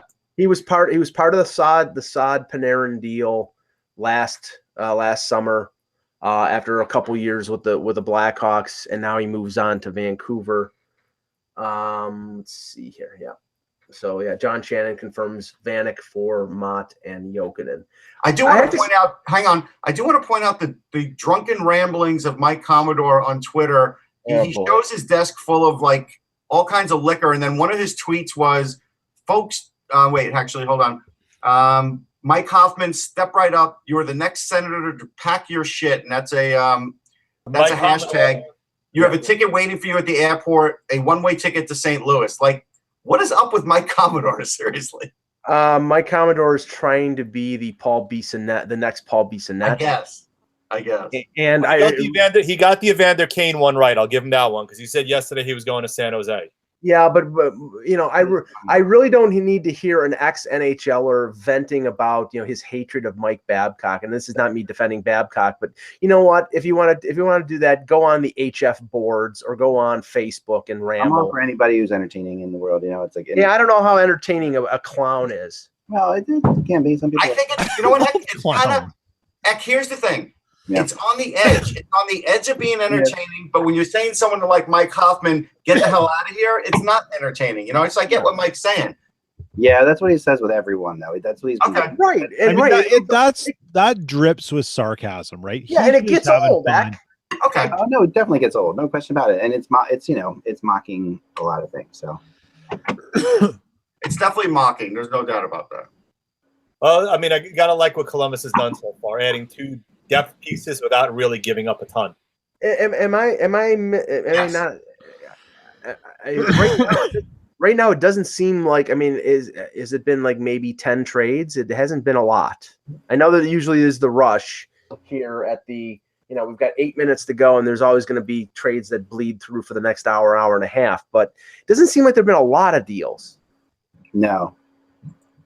We know what's going to happen. Right. The deadline's going to close, and 4 or 5 more deals will drip through. As long I as think you got your trade call in, it'll happen. And Right. I think what this is that the GMs are busy right now talking to the other GMs and finalizing than they are reporting. It's going to be like Gomez Adams reading the stock market thing coming in from Blucher, like tick, tick, tick, tick, tick, and he's going to write his Only you would make a Gomez Adams reference. It's like Blucher, buy a comedy series that was in color and not in black and white. What is a Munster reference next? There you go. My goodness. 7 minutes to go. Okay. Listen, the original Adams family was great. That's all I have to say. Okay. You rang. Somebody gonna fight me on it? Come at me. Okay. Trade. Grade the trade, guys. All right. grade the trade. April 3rd, 2013. Ak, you will remember this one because we were sitting in that I can't get involved in this. Okay, no, I'm just using you as a prop here. You were sitting I was sitting in that very room behind that very desk with somebody else, and the trade of Martin Erat and Michael Latta from Nashville to the Washington Caps for Philip Forsberg, or vice versa. Forsberg ends up going to Nashville for Erat and Latta. I didn't understand that deal 5 years ago, and I still to this day do not understand it. Neither does Kai. Peter, at that time, I thought it was an A+ for Nashville because Forsberg, and I don't think Forsberg had played.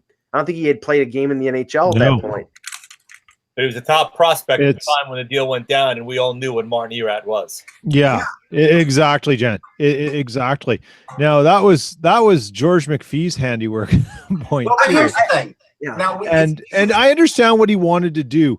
They were in that belief that they had to do something every playoffs to get over the hump. Right. But I'm sure Ted Leonsis was beating the door down saying, I need something. Alex Ovechkin was beating the door down saying, I need a line mate, if you remember. Well, yeah, but that was a lot of pressure. But it's Erat. Whatever, but he you know what? Ovechkin was telling McPhee what to do too. There are some teams that should just hang up the phone when David Poile calls. Click. It's what you gave up to get Erat. I know. Right, and did he even try to negotiate? Like that's the point. Ask George. I don't know. And this is if you answered the phone and he said, George, I've got Martin Erat here, and it's not working out, and we need to do this and that. He goes, how about Philip Forsberg? Like if that was the first ask. Yeah, but how does George McPhee look today? Like I'm always saying, there's always underlying things going on. But this is the funny thing. I remember the revisionism that came out after the deal when it was clear that it was a complete and utter bust. Then people coming out and saying, well, the Capitals believed that Forsberg was not going to translate to being an NHL player. And you look at him now and look what he is, and you're saying, who was high at that point? Because it didn't make any sense. It didn't make any sense. I hated the deal, right? We all hated the deal, but what if they would have won the cup with it? We never would talk about it again. Right. Don't say that. I still talk about the all right. The Monte trade and the Waite trade and all of them. So just because you've won a cup doesn't mean you still don't talk about it. My great grandmother used to hold, the same kind of revenge factor on everybody too. I get it. Dan, are you telling me that you wouldn't have traded a Monty and you wouldn't have traded Doug Waite and all those guys to get that cup in '94? I had a bigger issue trading a Monte to get Noonan and Matteau back. I didn't think it was enough value then. Granted, it worked out. look at what Tony Amonte became, and I still don't know whether or not they wouldn't have won a cup without Tony Amonte there. But here's the thing. You don't have to wonder. They won the cup. You can't go the other way. I got it. The end, quote unquote, justified. No, you don't have it because you're still arguing about it. Well, you asked me. You just bring it up. I didn't ask you that. No, we didn't ask about the 94 Rangers and Tony Amonte. We didn't ask about that. Oh, this is good TV. You know what? Okay, all right, whoa. Pittsburgh wins a cup with Nashville. They can talk about Martin Erad in Washington. How's that?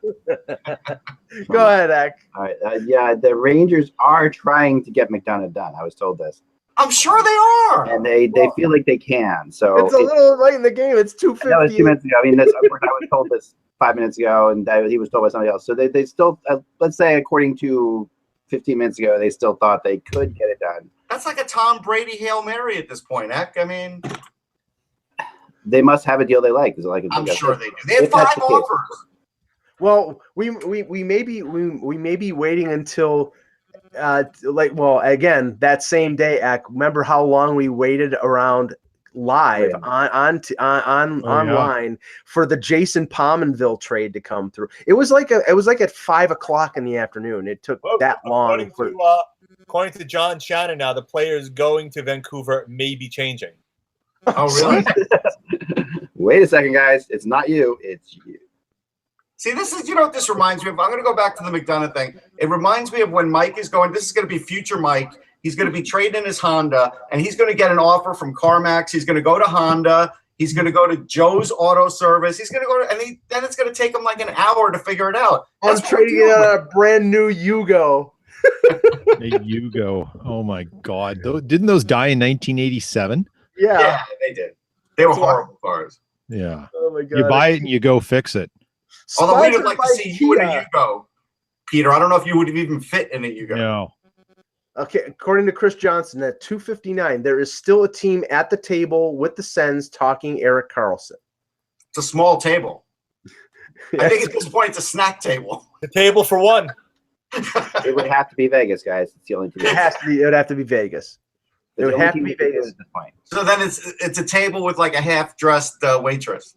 Well, let's speculate for the last 30 seconds of if it's Vegas.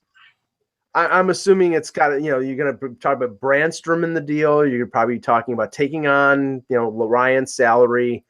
I mean, are you talking, Shea Theodore in this deal? I mean, you'd have to be talking 3, 4. I don't think they want multiple defensemen. I think Brandstrom would be the defenseman. I think Cody Glass. I don't think they would trade Cody Glass. Okay, we hit the finish line. It's over. Well, no sound effects. formality is over. We're going to see stuff coming in here.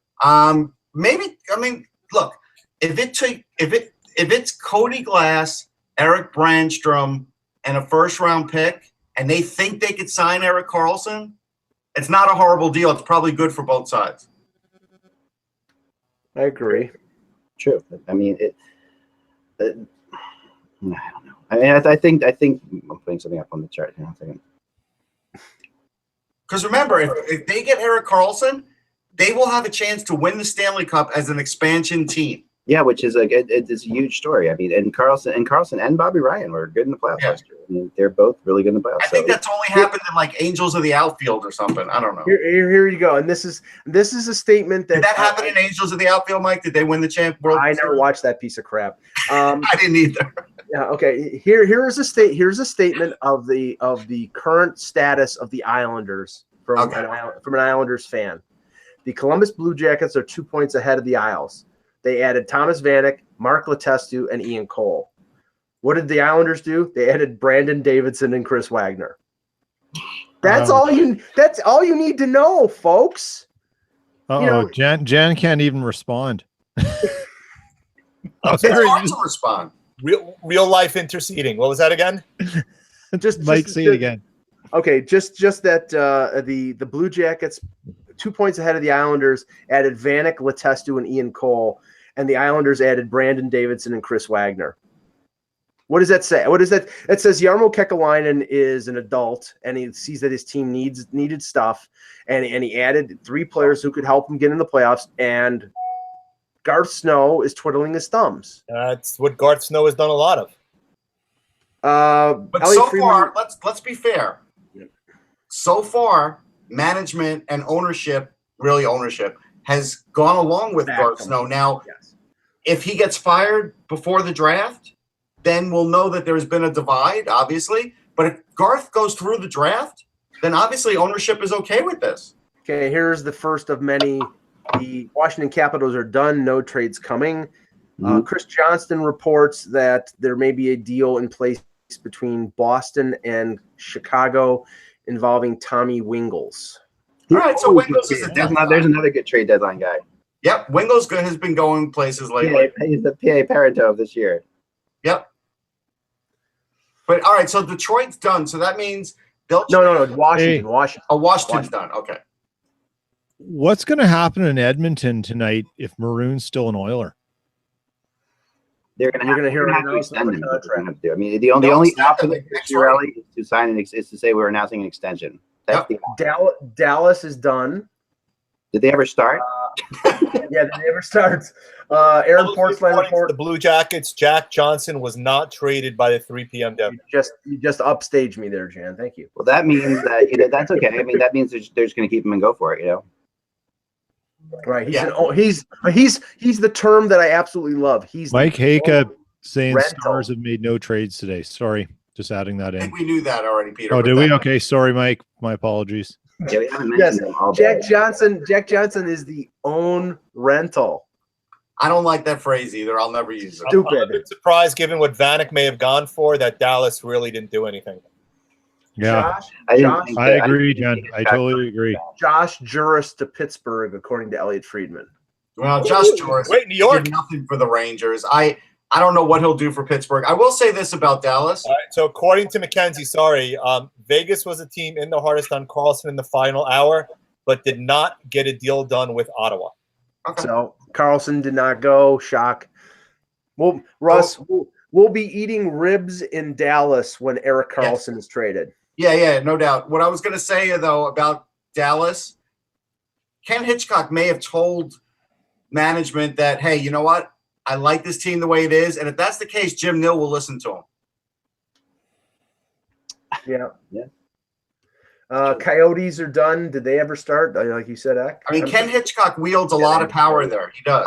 I'm a little. They got players they could have moved too. I'm a little surprised that they did not move Yarmulson because I mean I've heard scuttlebutt out there that he's just maybe his injury is worse than we know. But well, he's playing now unless he but just got hurt. there's got to be something there. Yeah, Mike Maybe. Green. If Mike Green didn't move, that's insane.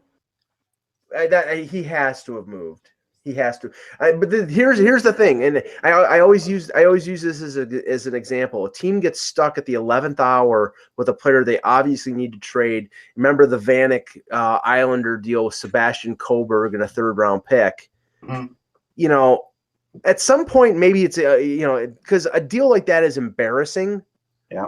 At some point, if you're Ken Holland and you're getting a 3rd round pick for Mike Green, which I don't think they would, but I'm saying it's almost better just to say nobody offered us anything worthwhile and we just didn't, we didn't do anything. It's almost better to do that than to. Oh, wait, one last trade. Hold it. Vegas acquires Tomas Tatar from Detroit. According to Dave Really? McDonagh of the fourth Salary dump. That's a salary dump. I mean, He's a good Take on salary. he's a good player, but he's a this is okay, folks. This is Detroit. You want to signal that Detroit is going full rebuild? There you go. Tatar is making, I think, 5.2 for another 3 years. Wow. Yeah. Yeah, that's here you go. I got rid of it. 5.3 million through 2021. What did it cost them? Hold on. Here's another one. Wingles to Boston for a 5th round pick. Okay. That's fine. But what did the price? What did Detroit? Nope, nothing yet. Hasn't come out yet. Yeah, that's got to be a player. That's got to be a prospect for that. That's a lot of salary to eat. Unless Detroit's eating some of that salary too, but Vegas has maybe. enough room. Yeah. And by the way, there's a lot of Twitter chatter of McDonagh to Tampa kind of being done. Nobody who's a confirmed guy kind of reporting it, but a heck of a lot of chatter out there. Yeah, I wouldn't be shocked. It would make sense. According to Aaron Ward, it's for picks, supposedly Tatar. Really? Okay. Wow. Well, they got so many of them. What do they have? Like 12,000 second round picks. I mean, I can hold on. Sorry about this. This is good. All right. According to the NHL Network, supposedly the Rangers have made a trade. According to the NHL Network, Okay. so according to Carpinello and a bunch of others. Yeah, Okay, here but they've made a trade is very innocuous. Thank you. Here, just Sorry, what do you want me to do? While we're filling here, here is what Trade. Well, it's a good thing it's trade deadline day. here is what Vegas has in terms of draft picks right now. Next year, a 1, 2, 2 fourths, 2 fifths, 2 sixths. 2019, a first, 3 seconds, 3 thirds, a fourth, 2 fifths, and a 6th and a 7th. And then they have 3 seconds in the 2020 draft. So they have 7 All right, here we go. McKenzie, McDonagh to Tampa, assuming he made the deadline, pending trade call. And McKenzie with the verification checkbox. Okay. If Tampa had to do something. if that happens, if that happens, right. The one thing I will say, and Russ and I talked about it, given what happened yesterday, they had to make a trade. Yes. Yeah. Yesterday was honestly an embarrassment to the organization. well, okay, if that's the case, and there's no doubting it now, what do you think, Russ? A first and what? All right. So I think it's a first. I would like to think it's Tyler Johnson, but it's not going to be. It'll be a first. It'll be Slater Cuckoo and maybe Adam Ernie. That's what I think it should be. Okay. Nemastikov? Erik Karlsson has not been traded. Shocking. Okay, thank you, bud. What did you say, Jan? Said yuck. Why would you say yuck? I mean, I'm not a big Adam Ernie has yet to basically pan out yet. on a very deep Tampa team. I saw Adam Ernie play in the Calder Cup playoffs last year. He's a player. I don't know if he's a player. You got to give him a chance. Yeah, he's a big body. He's a player. He's got talent. Look, I have Adam Ernie in a bunch of my leagues. We'll see what happens. Now, yeah, I think it's going to be for that. Now, the interesting thing, here is Green. I'm wondering now. Here's something else. Mike Russo says the Wild have traded defenseman Mike Riley. No details No yet. surprise. Well, we heard Buffalo before, so maybe that's it. But the interesting thing here is Green is. Did they wait till 2:59 and leave Detroit hanging, or did Detroit have something set up as a plan B to trade Green before? Yeah, that's a really and if it is, then it could be Toronto if the price was cheap enough. If it was like a third round pick and Josh Levo or something like that. But if it's not, then Ken Holland gets stuck with them. And that'll be a little embarrassing, but we'll see. I mean, it should come out pretty soon. Wow. Well, now we're just waiting on what. Now we're just waiting. So, but for all the people in the chat room that say, "Well, nothing's going to happen. It's going to be a bust," it's not. See, we told you. Okay, here's a great tweet. I won't say the first word, but it's like, oh no, I'm here. Blank, dude, we're not winning crap with McDonagh to Tampa. Let's just trade back Rick Nash. Yeah, I agree with this assessment here from our friends Dauber Hockey. Leafs really needed to step up and overpay for McDonagh, truly addressed weaknesses, and then they would have a very real cup window. Now they've lost into the competition. More than likely, Russ, if McDonagh gets traded to Tampa, I bet Tampa, they keep their assets. They trade if they're giving something up for them. They sign them. You see what Tatar got? Yes, a first, second, and a third. Wow, there you go. Wow. Well, you know what? I can understand what McPhee. Remember, he's got a ton of extra draft picks. Why not use them? He's got a ton, right? He's got a ton of extra draft picks, and he's not taken away from that roster. He's just adding another player. That's brilliant. I mean, it's you've got the extra draft picks. Why not use them? Okay. We'll see if the Rangers get Sagacek, but that would be a grand slam if they did. That's just a massive haul. But I mean, you got to remember how many draft picks Vegas has, right? Elliot Friedman is saying this McDonagh deal sounds like it's really something. That's not specific, obviously, but But a Okay. first round pick and a prospect is not like really something. So that would lead me to believe it's something Well, bigger. we now have the Tampa Bay Rangers. We should now define really something. Told John Shannon says Girardi, it is. Strawman, Callahan. What's that? Girardi, Strawman, Callahan. It's now the Tampa Bay Rangers or Rangers South. According to John Shannon, it is a massive deal, not just maybe not involving just McDonagh. Maybe not only McDonagh. Yeah, so they probably got more. Oh God, what if they got Zuccarello too? Zuccarello. I can't see a Zuccarello. JT Miller, Kreider. I think it's going to be Zuccarello or Miller. If it's Kreider, I'm going to lose my you-know-what, because honestly, I thought Kreider. Well, that's what we're here for, Dan. Yeah, Dan. That's what we want television for. That's Yeah, why you we just have- love Calgary just Hey. got Nick Shore from Ottawa. Next time, tell your team, Michael, to actually pony up. Sure is like a marginal help. He really is. They're not giving up Marner and Nylander for a 29-year-old defenseman who could walk away the next year. It's The not. Sabres got Mike Riley. I got to tell you, the Sabres have done very well for themselves. And Jason Botterill probably got maligned early this year. He's really done a good job here. He has. 1, a 2, and a 3 for. So Mike Riley is a good According pick. to Drager, the Jets get Joe Morrow, if that interests anybody. Who? Joe Morrow. Joe Morrow, the defenseman? Yeah. To the Jets? I like the Nick Shore deal, though, for Calgary. It's actually a nice little extra piece to get. Sure. Arthur Staple reports nothing else coming from the Islanders. Shocking. We could have said that 3 days ago. On trade deadline day, that's the worst. Islanders fans were not waiting around for that. Just me. No, but that's like if you're a reporter, the worst beat to have on trade deadline day is the Islanders. Yeah. Well, It is. Jets say hi. They've only done 2. Oh, here we the go. Jets- Here you Joe go. Morrow's hold on. Joe Morrow is a good pickup, Peter. Go ahead. Yes. Yeah, I know. He's a depth defenseman. Helene St. James, who covers the Red Wings. Teams were interested in Mike Green, but wary because he hasn't played since February 15th after suffering a neck injury versus Tampa. Lightning were one of the teams interested, by the way. So it doesn't say whether he was traded, but it sounds like that scared teams off, especially with the price tag of a first-round pick. They were trying really hard to get him into that game last night. That was a big deal. They flew him there ahead of the team to New York to get him meet him. They really wanted him to play. Here you go. The details on the Tatar deal. A 2018 first, one of the 3 2019 seconds, and a 2021 third. 2021, jeez. 2021. Hey, Mike, I want to re-emphasize this because I brought this up a couple weeks ago and you laughed at me. If the Rangers get Ryan Callahan back in the deal, don't ever laugh at me again. That's all I'm saying. Well, that's not going to happen, but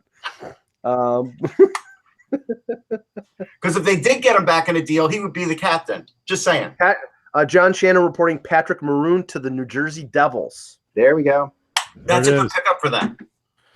You know what? Yeah. Jersey's a dark horse. They are.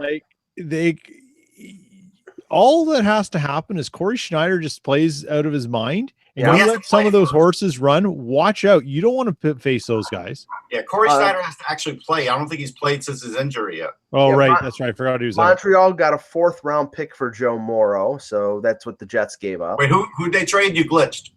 Montreal traded got a 4th-round pick from Yeah. Winnipeg for Joe Morrow. That's good return, too. I mean, that's good both ways. Okay. At this point, I'd be surprised if Mike Green was not available or the questions were about the injury, then I think Toronto probably just stood pat with their defense. One thing on the Maroon trade, what has happened to Edmonton in the last year? Everybody going into this year, they were their favorite to reach the finals. What has happened to Edmonton, Jan? They've stayed being Edmonton. They can screw up anything, that organization. They really can. I mean, it's even, they have the best player in the league in Connor McDavid. He's unbelievable. He's incredible. And they can't, and the mismanagement of that team, they've surrounded that, they overpaid for Draisaitl. They probably should have traded Nugent Hopkins. Then they're probably not going to now because they found out that Draisaitl is not, he can't play center, or at least they don't think he can play center. They don't have a defense, and their Hold goaltenders. on. Brian Lawton is hearing that JT Miller is also heading to Tampa. Yeah, I believe that. That's what I thought. Okay. That makes. Remember, I said it earlier in the show. I think. So you know what that means? That it probably means that they got Tampa to throw in Cal Foote or some big prospect. I think you're right. Ben was it? What was that? Benoit Pouliot did not get traded by Buffalo. Okay. Well, I have to say this for the Leaf fans watching out there: if they didn't make the move for the defenseman now, and depending on what they do in the playoffs, if they advance and they go to the conference final, that's all fine and good. But right now, last summer, Lamoriello made it known he tried to trade for Hamonic and couldn't get it done. They're gonna have to get it done this summer if they didn't get a defenseman before 3 p.m. because that's the only thing that's missing here. The only thing that's missing is that top 4 defenseman to add to the group that they have right now. And without it, I don't think they have a great chance of winning a Stanley Cup. They need that player. Okay, this Tampa Bay Lightning Rangers deal is going to be a doozy. That's so. All I can say this is Gorton better have extracted a massive return. All right, so let's talk about this for a minute, Jan. Like for real, right? So what have we been doing? No, but here's the thing. Like the one thing about Ranger fans waiting for these massive trades, and the Rangers make them once every couple of years. Like that Rick Nash massive trade. In the end, it was okay. I didn't say it was massive. No, but it was a big deal. It was a big splash. They always make these big splash deals, and if we go back and we start looking at a lot of these Rangers big splash deals, a lot of them haven't been great. So this is going to be a big deal for Gorton. It really is. Mike Green was not traded, by the way. Go ahead. I personally wanted Miller to stay. I personally thought, as I said beforehand, he was the shoot first option on that potential third line that I wanted to stay in New York. So you're giving up McDonagh and another big piece associated with this trade, which means I don't view this as the Rick Nash deal for a guy who's expiring. You're trading your captain, a guy who grew up in this organization, a guy who's been the captain for the past several years, along with a pretty darn good forward. So if you're not getting a big enough piece, right, then making the deal just to basically shift the deck chairs is stupid. Well, okay, let me just Jan's losing it. I'm perfectly calm. You guys know I'm pretty conscientious when it comes to this stuff. But my viewpoint is, don't just make a deal for the sake of making a deal. No, Miller's hockey IQ is not great. Let's be real. And he's 100% agree. I'm just saying the return needs to be sufficient for what you have surrendered. That's my point. And he's a restricted free agent at the end of this year, making a little less than $3 million. So he's probably going to be looking for a lengthy deal, which probably the Rangers didn't want to do. But go ahead, Ak. I just remember last year the NHL Network saying, the Flyers face off against JT Miller and the New York Rangers. Yes, I remember that too. Anyway. That was short-lived. It looks like Pacioretty's been moved. It doesn't. They still haven't gotten exactly confirmation on that, but it looks like he's not going anywhere. And Galchenyuk has not been moved for sure. Yeah, Mike Green is not being moved, according to Aaron Ward. No other deals other than the Mike Riley deal for Minnesota. They didn't trade Matt Cullen back to Pittsburgh. They weren't going to do that. That was never going to happen. Well, there was talk about it. Yeah, no, there's always talk about it. That. It was not the Sabres that got Mike Riley. It was the Canadiens. Oh, okay. In return for a 5th round pick in 2019. Good for the Canadiens. That's a good pickup for them. Yeah, it really is. That's a solid pickup for them. It's really good. There's Perla. There's Perla. All right, give me 1 second. And before we get out of here today, like I said, we're gonna do a little launching of the prediction thing for the rest of the year, which is a lot of fun. And we know you guys, a lot of you have talked about how much you liked last year, so I think you'll be surprised as to where we are, and that'll be fun for us to do. So that'll be coming up in the next few minutes after we get the final tallies here. Yeah, I mean, there's going to be some. We have to wait on for a while here. I'm going to stay on while I'm doing it. It's just gives us something to talk about. But I'm just making sure. I'm just talking to all my sources and making sure no one's doing it. But as soon as I get talked to like 2 or 3 more people, I'll be back and we'll do that. Okay. Let's see. So Benoit Pouliot, according to Travis Yost, former hockey buzzer, Capitals had escalated. Oh no, never mind. It was a tweet from 40 minutes ago. Sorry about that. Yeah, Mike Green was not moved according to Answer Khan. He covers the team.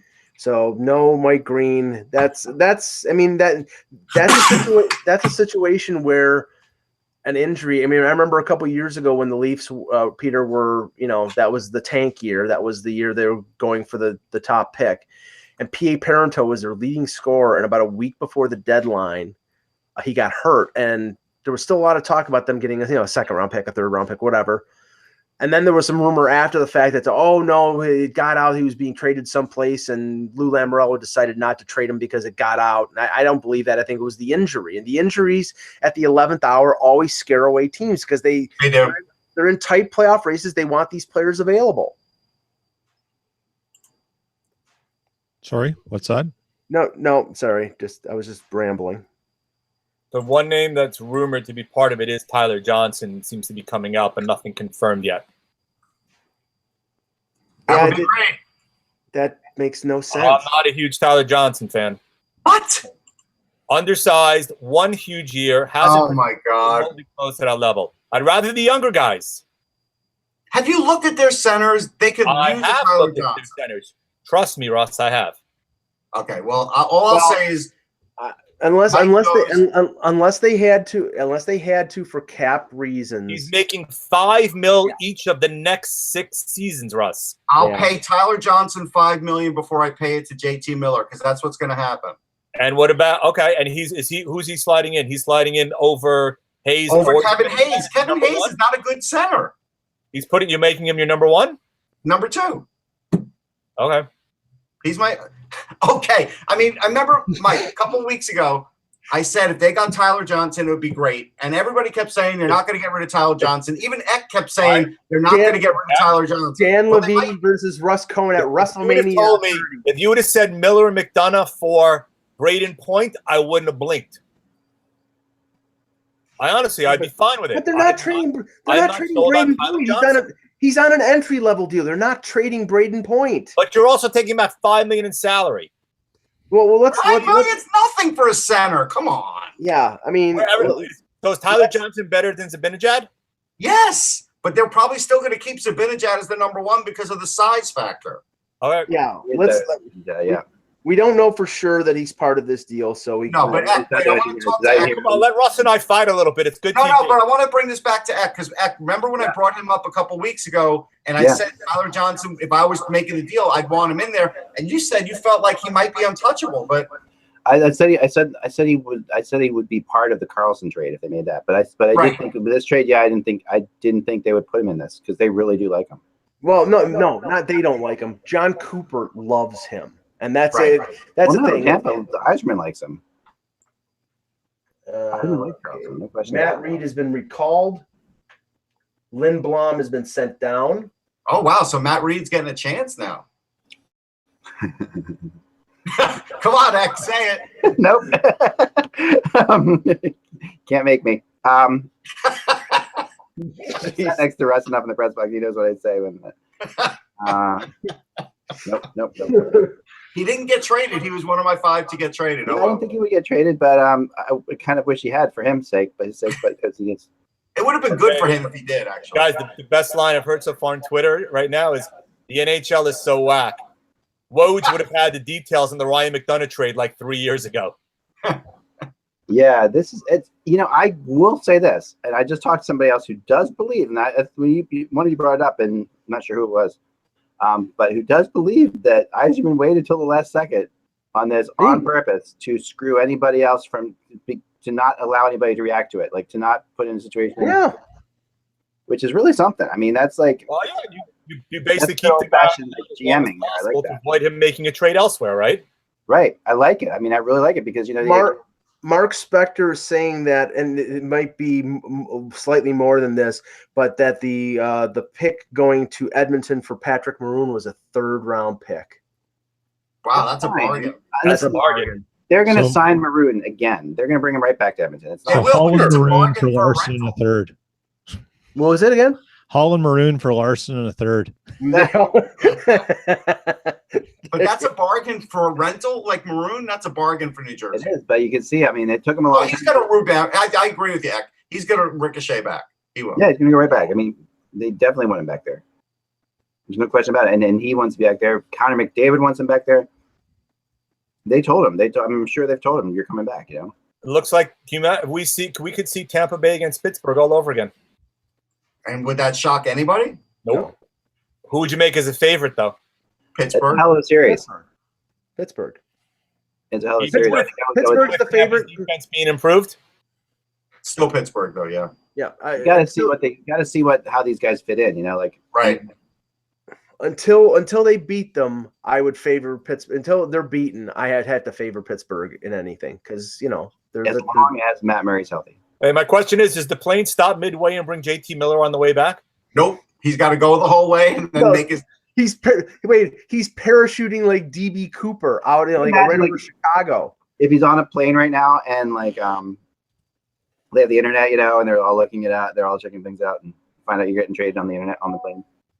Well, there was one story I forgot. It was a podcast over the weekend that some guy got traded on the flight, and this is when they had years ago, obviously the phones on the planes. Yeah. And the French media was calling from Montreal to the plane to basically tell the guy he got traded, but no management on the plane knew about it.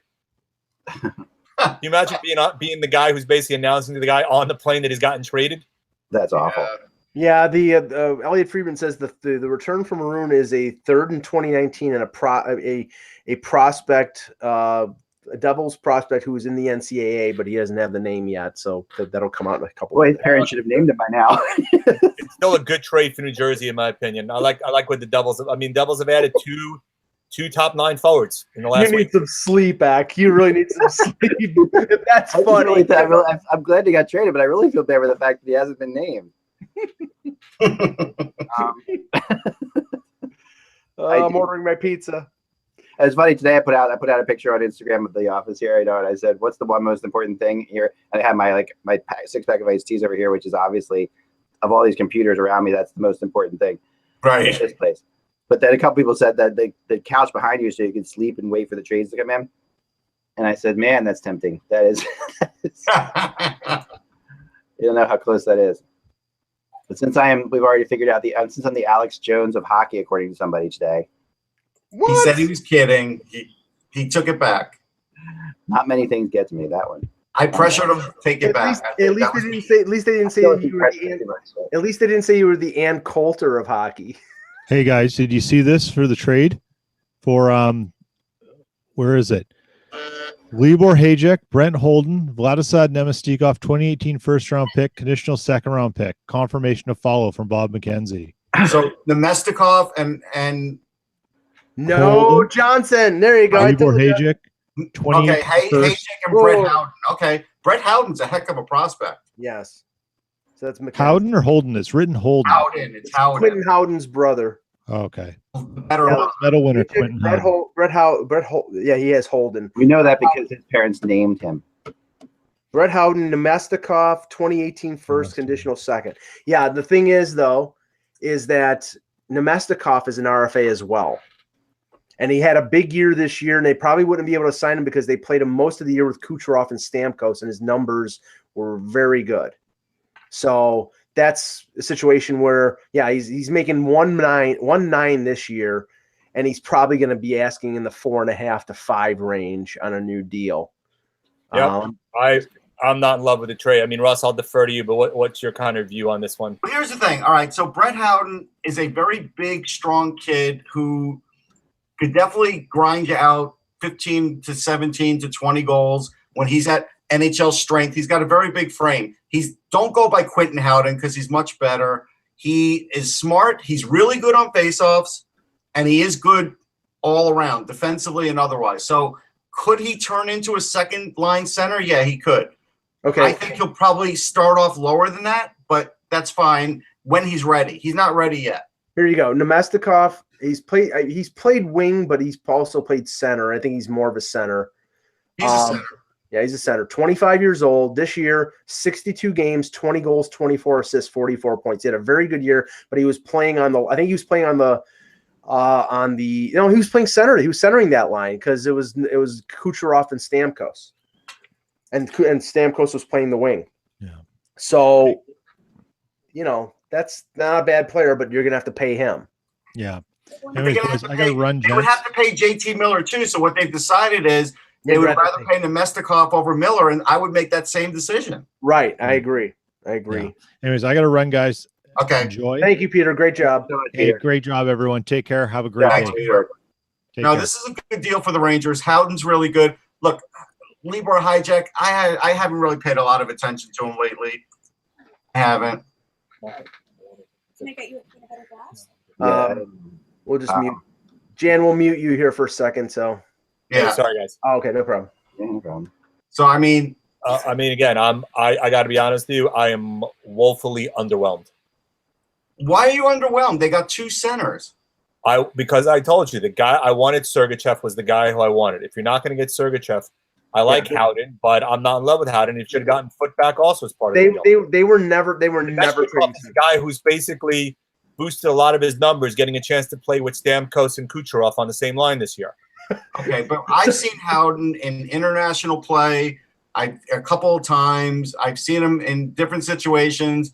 I've spoken to the kid. I'm telling you, he is a very level-headed kid who won't let New York get to him, where I think New York got a little to JT Miller. I think JT Miller got a little full of himself. He lost himself on the ice.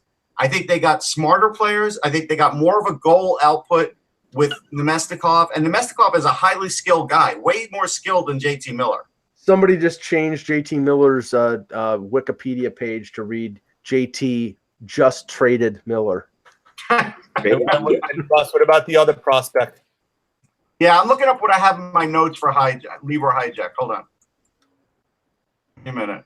That one I didn't have off the top of my head, but I think he's in my notes. But they didn't give up Radish. They didn't give up. No, but that's okay. I mean, listen, Brett Howden could be a really good player, and he plays way more center. I think this is actually. I mean, okay, if you look at it from the Rangers, he's going to go in at like 220 when he goes in. If you look at it from the Rangers' perspective, I think McDonagh is obviously he's their captain, he's their leader, but he's at the age where if he gets re-signed, then his contract has the potential 2 or 3 years into the deal to become as onerous as the Girardi deal was or the Stahl deal was. As he gets older, as he slows down, as the mileage that is on that body becomes a factor, I think, if he's getting paid $6.5–7 million on a new deal, that's going to be an albatross down the road. I think that was the factor with him. And with Miller, I think the factor was he was an RFA and they probably didn't want to pay him. So when you consider that and you get a 1, a 2, and 3 two prospects and a good NHL player in Nemestikov, I think that's as good as you're going to get. Here's the thing about Libor Hajek. I only saw 1 or 2 games for the Czech Republic in the World Juniors. He had a really good World Juniors. I mean, he is 20, so I think they're looking at it like, hey, he had a really good World Juniors. He's a big defenseman. Worst case scenario is, we got another defenseman in the system here with good size. I think, you can't go wrong with that. I don't think that's bad. Yeah, no, I don't think it's bad at all. Sabres are done for the day. I remember the Czech team in the World Juniors, Mike can attest to this. They were not great. No. The U.S. blew them out in the bronze game, right? Yeah. Yes, they did. And I'm reading a few things here that they're fairly critical of, from the Toronto perspective, fairly critical that the Leafs didn't step up to get a defenseman. But if you look at the price that Tampa just paid for McDonagh, I don't think the Leafs would have gotten close to that. No. I really don't. I think Tampa could overpay because of the depth of their organization. Howden was probably a top, would you say top 5 prospect in the organization, Russ? Yes. Hajek is probably lower than that. Yes, they give up a Nemestikov, who's a young player, a good player. Translates that to the Leafs. That's like them giving up a 1, a 2, probably a Travis Dermott, and another young player, and I just don't think the Leafs would have done that. They're, which makes me scratch my head of why they did the deal for Plekanec, because pretty much their inaction on a defenseman means that they realize that they're maybe not good enough to go all the way. I don't know. I mean, it's sort of, you got sort of conflicting messages here, and that's where I am with the Leafs. Yeah, I mean, so who do we think today, guys, got improved their chances here? Winnipeg, the Devils, Tampa. Yeah, I mean, Tampa was already in there, but they improved their cup chances. Yeah, I agree. No, I think they definitely did. Those are the three that really stick out to me. Yeah. I mean, to me, yeah, I'm with you on that. I think that's about – there's not a lot else. I mean, not a lot else that happened, really, that would change things where they were. Wait, here's somebody in the trade in the chat room is saying that Bozak and Levo are going to the Oilers. Yeah, okay. An expiring contract. Yeah, that would make a lot of sense. Brother. All right, so let me give you a little bit of a taste of what's going to happen with our hockey predictor thing, and I'm going to have it up on the website in just a few short minutes. One quick thing on the pick also, according to Freeman, that if the Tampa Bay wins the Cup this year or next, the second round pick in 2019 becomes a first rounder. That's 2 number ones. Yep. Wait, say that again. If they win the Cup this year or next year, Tampa Bay, the second round pick that they gave up becomes a first rounder next year. Wow, so the Rangers could get 2 firsts if they won the Cup. Yeah, so sort of like almost a little bit like the Martin St. Louis trade when St. Louis re-signed. So break out the blue and white pom poms for the for the Lightning there. Right. That's significant. And according to Freeman, Hayjack was the guy the Rangers wanted to seal the deal. Okay, so somebody likes his size and puck movement, and I we'll see. He's a guy I don't have a great beat on. I just don't. I've seen him play, but I don't have great notes. I don't have great anything on him. Yeah, interesting. So, but that doesn't mean Gordy Clark doesn't, because he was at the World Juniors. I mean, according to Alex Nunn, who does a lot of stuff for overseas guys for the Rangers, he said that Hayjack had an outstanding World Juniors. Well, he did. He had 7 points on the Czech team. So yeah, I watched the Czech team a couple of times. Mike certainly watched the bronze game with me. Mike, he didn't leave a lasting impression. No, nobody did. Yeah. So I mean, that's the hard part with that. Yeah, Lou Lamoriello will meet with the media at 4 p.m. A likely indication that the Leafs are done for the day. So that's little disappointing when you take into consideration that they added Plekanec and you thought that maybe they thought that they were going to go for it, but then they was sort of a half measure. So, yeah. Anyway, I mean, I think they did the right thing. I think the right thing would have been not trading for Plekanec and trading JVR and Bozak, but that's obviously not the direction that the organization is going. With the reinforcement of Nash in Boston and now McDonagh and Miller in Tampa, I don't see a realistic way, unless Freddie Anderson stands on his head, that the Leafs get by both Boston and Tampa.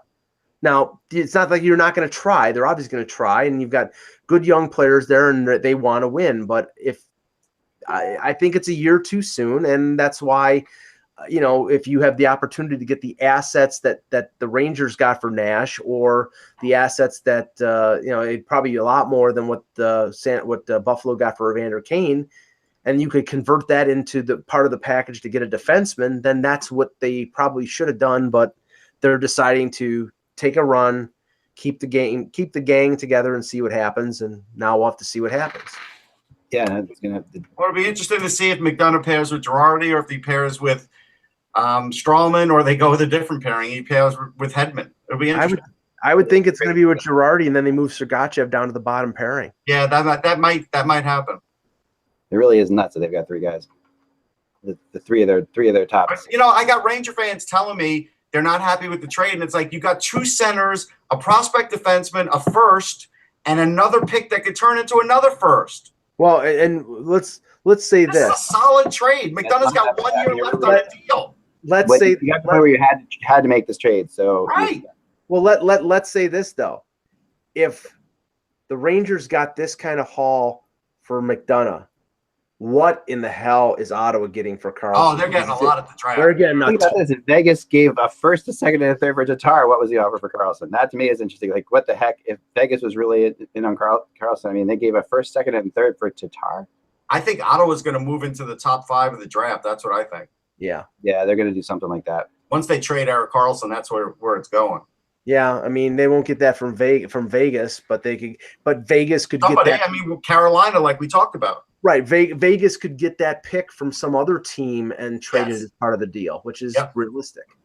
Yep. Yeah, no, I totally agree with that. All right, let's have a little fun and see on this. You know, these are their projections, and of course, they have nothing to do with anything except for the fact that they're perfect in every way. You know what, Jan? You look like my grandmother when I said I didn't like her brisket. That's the look you're giving me. So let's get. I have my views. You have yours. I respect your opinion immensely, Russ. I respect yours too, but I want you to say more. We agreed. I'm just reading a lot of stuff on some of the stuff. A lot of people like Hayek a lot.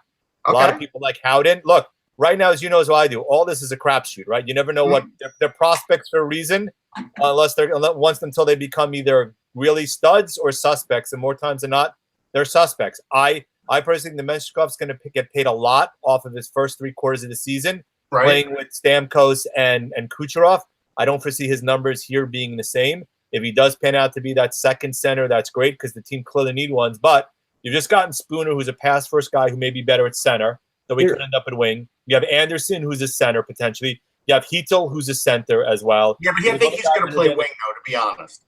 Again, that's fine. The other question is for this one, and this is the key one, and I'll cover this in my blog a little bit, is Alain Vigneault the right guy to coach this kind of a team that's such a young team, given some of the issues he's had with coaching younger guys in the past? No, now that they've gone young, I think they're going to give him his walking papers. Sorry. Here's an interesting point, and we'll probably find out in a little bit whether this is the case.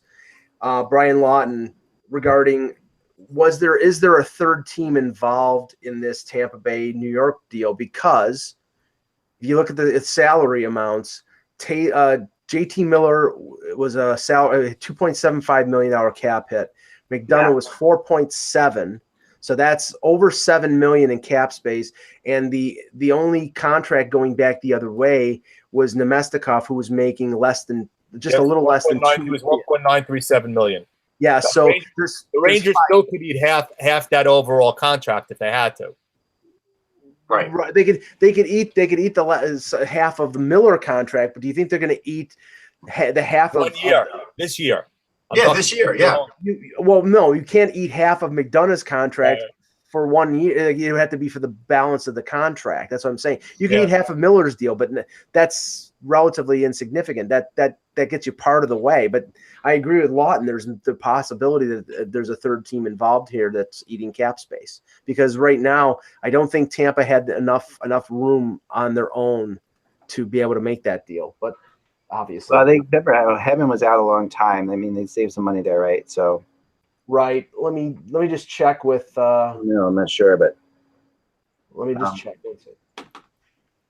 All right, before we get out of here, let me do this real fast because this is fun. And so this will be updating every day. We'll be talking about it on Buzzcast. And so what happens is I put in the results, and there's all these different factors: teams' records at home, teams' records on back-to-back games, teams' records against certain teams, teams' records down the stretch. I added a bunch of different factors. So this is and basically has to do with you really get to see a lot of the records of teams where they are, a lot of the schedules of teams who they're playing towards the end. Comes out, and there's a lot more, I think, than just your normal looking at what's going to happen. So this is what should happen if all the things the teams that should win. Basically, is how it works. So when there's an upset, it throws this out of whack, which is always fun because that'll change every day. So here we go. So I'll throw this up there first. So this is we'll start with the good old fashioned the Metropolitan Division. So this is how it's playing out right now.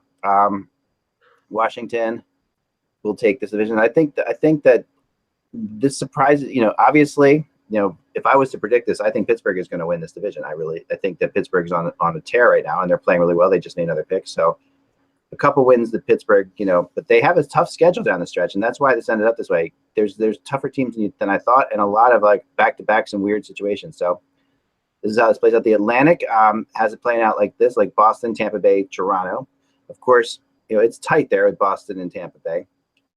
So that could go away. Really, you're only looking at 1 point difference there. So like a single win or loss for either team there, and that could change.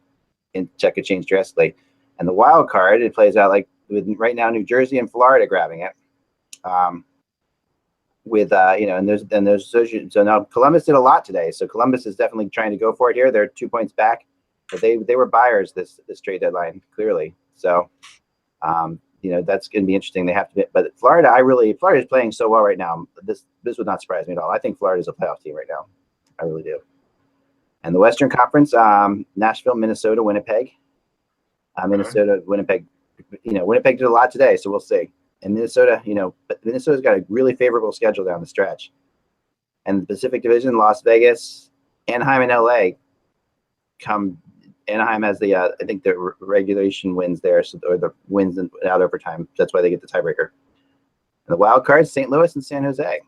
So this puts Calgary on the outside looking in, but this is all. I don't like San Jose for. Well, I mean, I don't like either one of them. I don't like St. Louis or San Jose. That's a tough call on the wild cards. It is. Who do you think's going to get in then? I don't know. I don't have a good feel right now. I think. Well, I don't. Did you have LA in there? Because I think LA in there for sure. Yep. Okay. Yeah. They are. So they are in there already. So they're already in there. So you have to look at these teams. Sorry, let me fix this here. I messed something up there, but that's okay.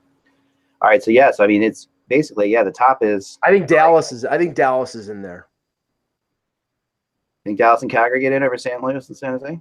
I don't know. I think they could. Definitely could. Colorado still could too. I mean, Colorado still. Yeah, I think Colorado's dropping. Yeah, we'll see. We'll see how much of an effect Evander Kane has in San Jose. I basically say this: if Joe Thornton doesn't come back with at least 3 weeks left to go in the season, which I haven't heard a status of him. If he doesn't come back, they're not making the playoffs. Yeah. No, I agree. So that'll be later. I'll put that up, and along with the predictions for each game and each night, we'll track it and see how well we do or how poorly we do, and it gives you something else to be mad at me about. So we'll see what happens. We'll play for that. Since the deadline's over, I might as well do this. Go to sleep. Last year I definitely was impressed. I mean, I went back and looked at it, and the first one, just like this one, the very first one that we did, and of course it changes and gets more exact as it goes along. But the first one was really, really close. I mean, it had, I think, only one of the non-playoff teams. Well, I think it only missed one playoff team, so it was really. I remember I reacted negatively to it, and it worked out better than when I reacted. That's exactly what happened. I remember that too.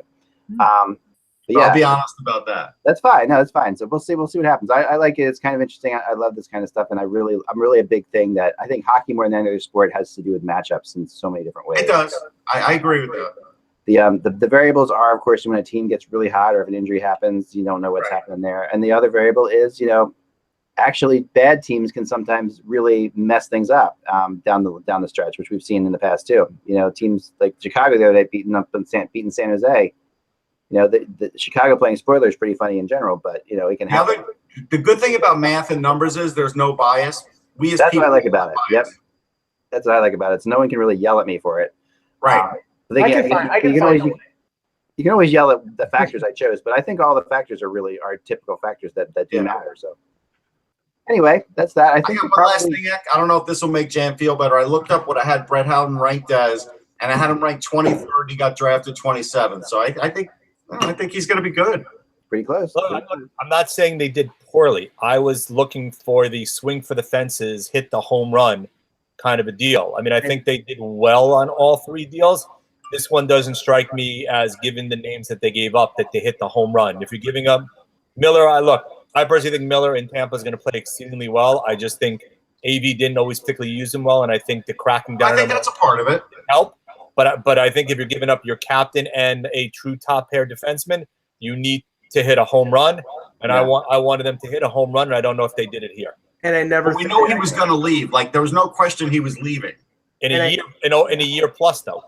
I know. And I don't think that you can ever hit a grand slam home run against Steve Yzerman. He's gonna, he's always gonna get the best value, and I think he did today. I mean, I think it's a good deal for the Rangers, but now Tampa Bay is loaded up with McDonagh, Strawman, Hedman, and Sergachev and Girardi on their blue line. There was a weakness a few weeks ago. Now it looks to be a strength. And like I said, Boston, Tampa, Pittsburgh in the East are going to be real tough. Yeah. I mean, it's gonna be. I think now the fun starts. Now we get to know Boston's more of a cup contender than they were before. I will give them that, but that's only if Rick Nash scores. Yeah. I'm still. I think the Rangers made a hell of a trade on that one. I didn't get to talk about. I mean, Rick Nash really has to produce for Boston to really get the value out of that. Yeah, I think that trade was shocking to me, really shocking. So I think we'll see what happens. And I think that what we saw today is a definite hesitance to trade away first round draft picks again, which we thought would happen. There's going to be a lot of trolling between Boston and Ranger fans on Twitter. In the playoffs, and like every Nick Holden turnover is going to be ugly. Like it's just everything's going to be magnified. But think of it this way, Russ. The two big teams in the Atlantic, the Rangers helped them both. Yeah, and I think it turned out better for the Rangers now than it did in 1975. I'll go that way. Okay. I was more concerned about the year after when they gave up Middleton. How's that? There we go. There was a reason behind the Middleton. I know we discussed this, Russ. I know. Well, I want to thank everybody for jumping on today. On the video yesterday, talking about Raquel. Thank you. Thanks, Jan. Thanks, Mike. Of course, great job, Mike, running the show today, keeping things going. A lot of crazy stuff going on today. Really appreciate it. Thank you, Russ. Thanks, Peter. We'll be back again tomorrow with the Hockey Buzzcast, where we'll just actually get into more of what happened. If we get any interesting tidbits on what almost happened, we'll bring them up for sure. Yeah, we'll do a post-mortem, but we're not Quincy. Right. We'll find some stuff though.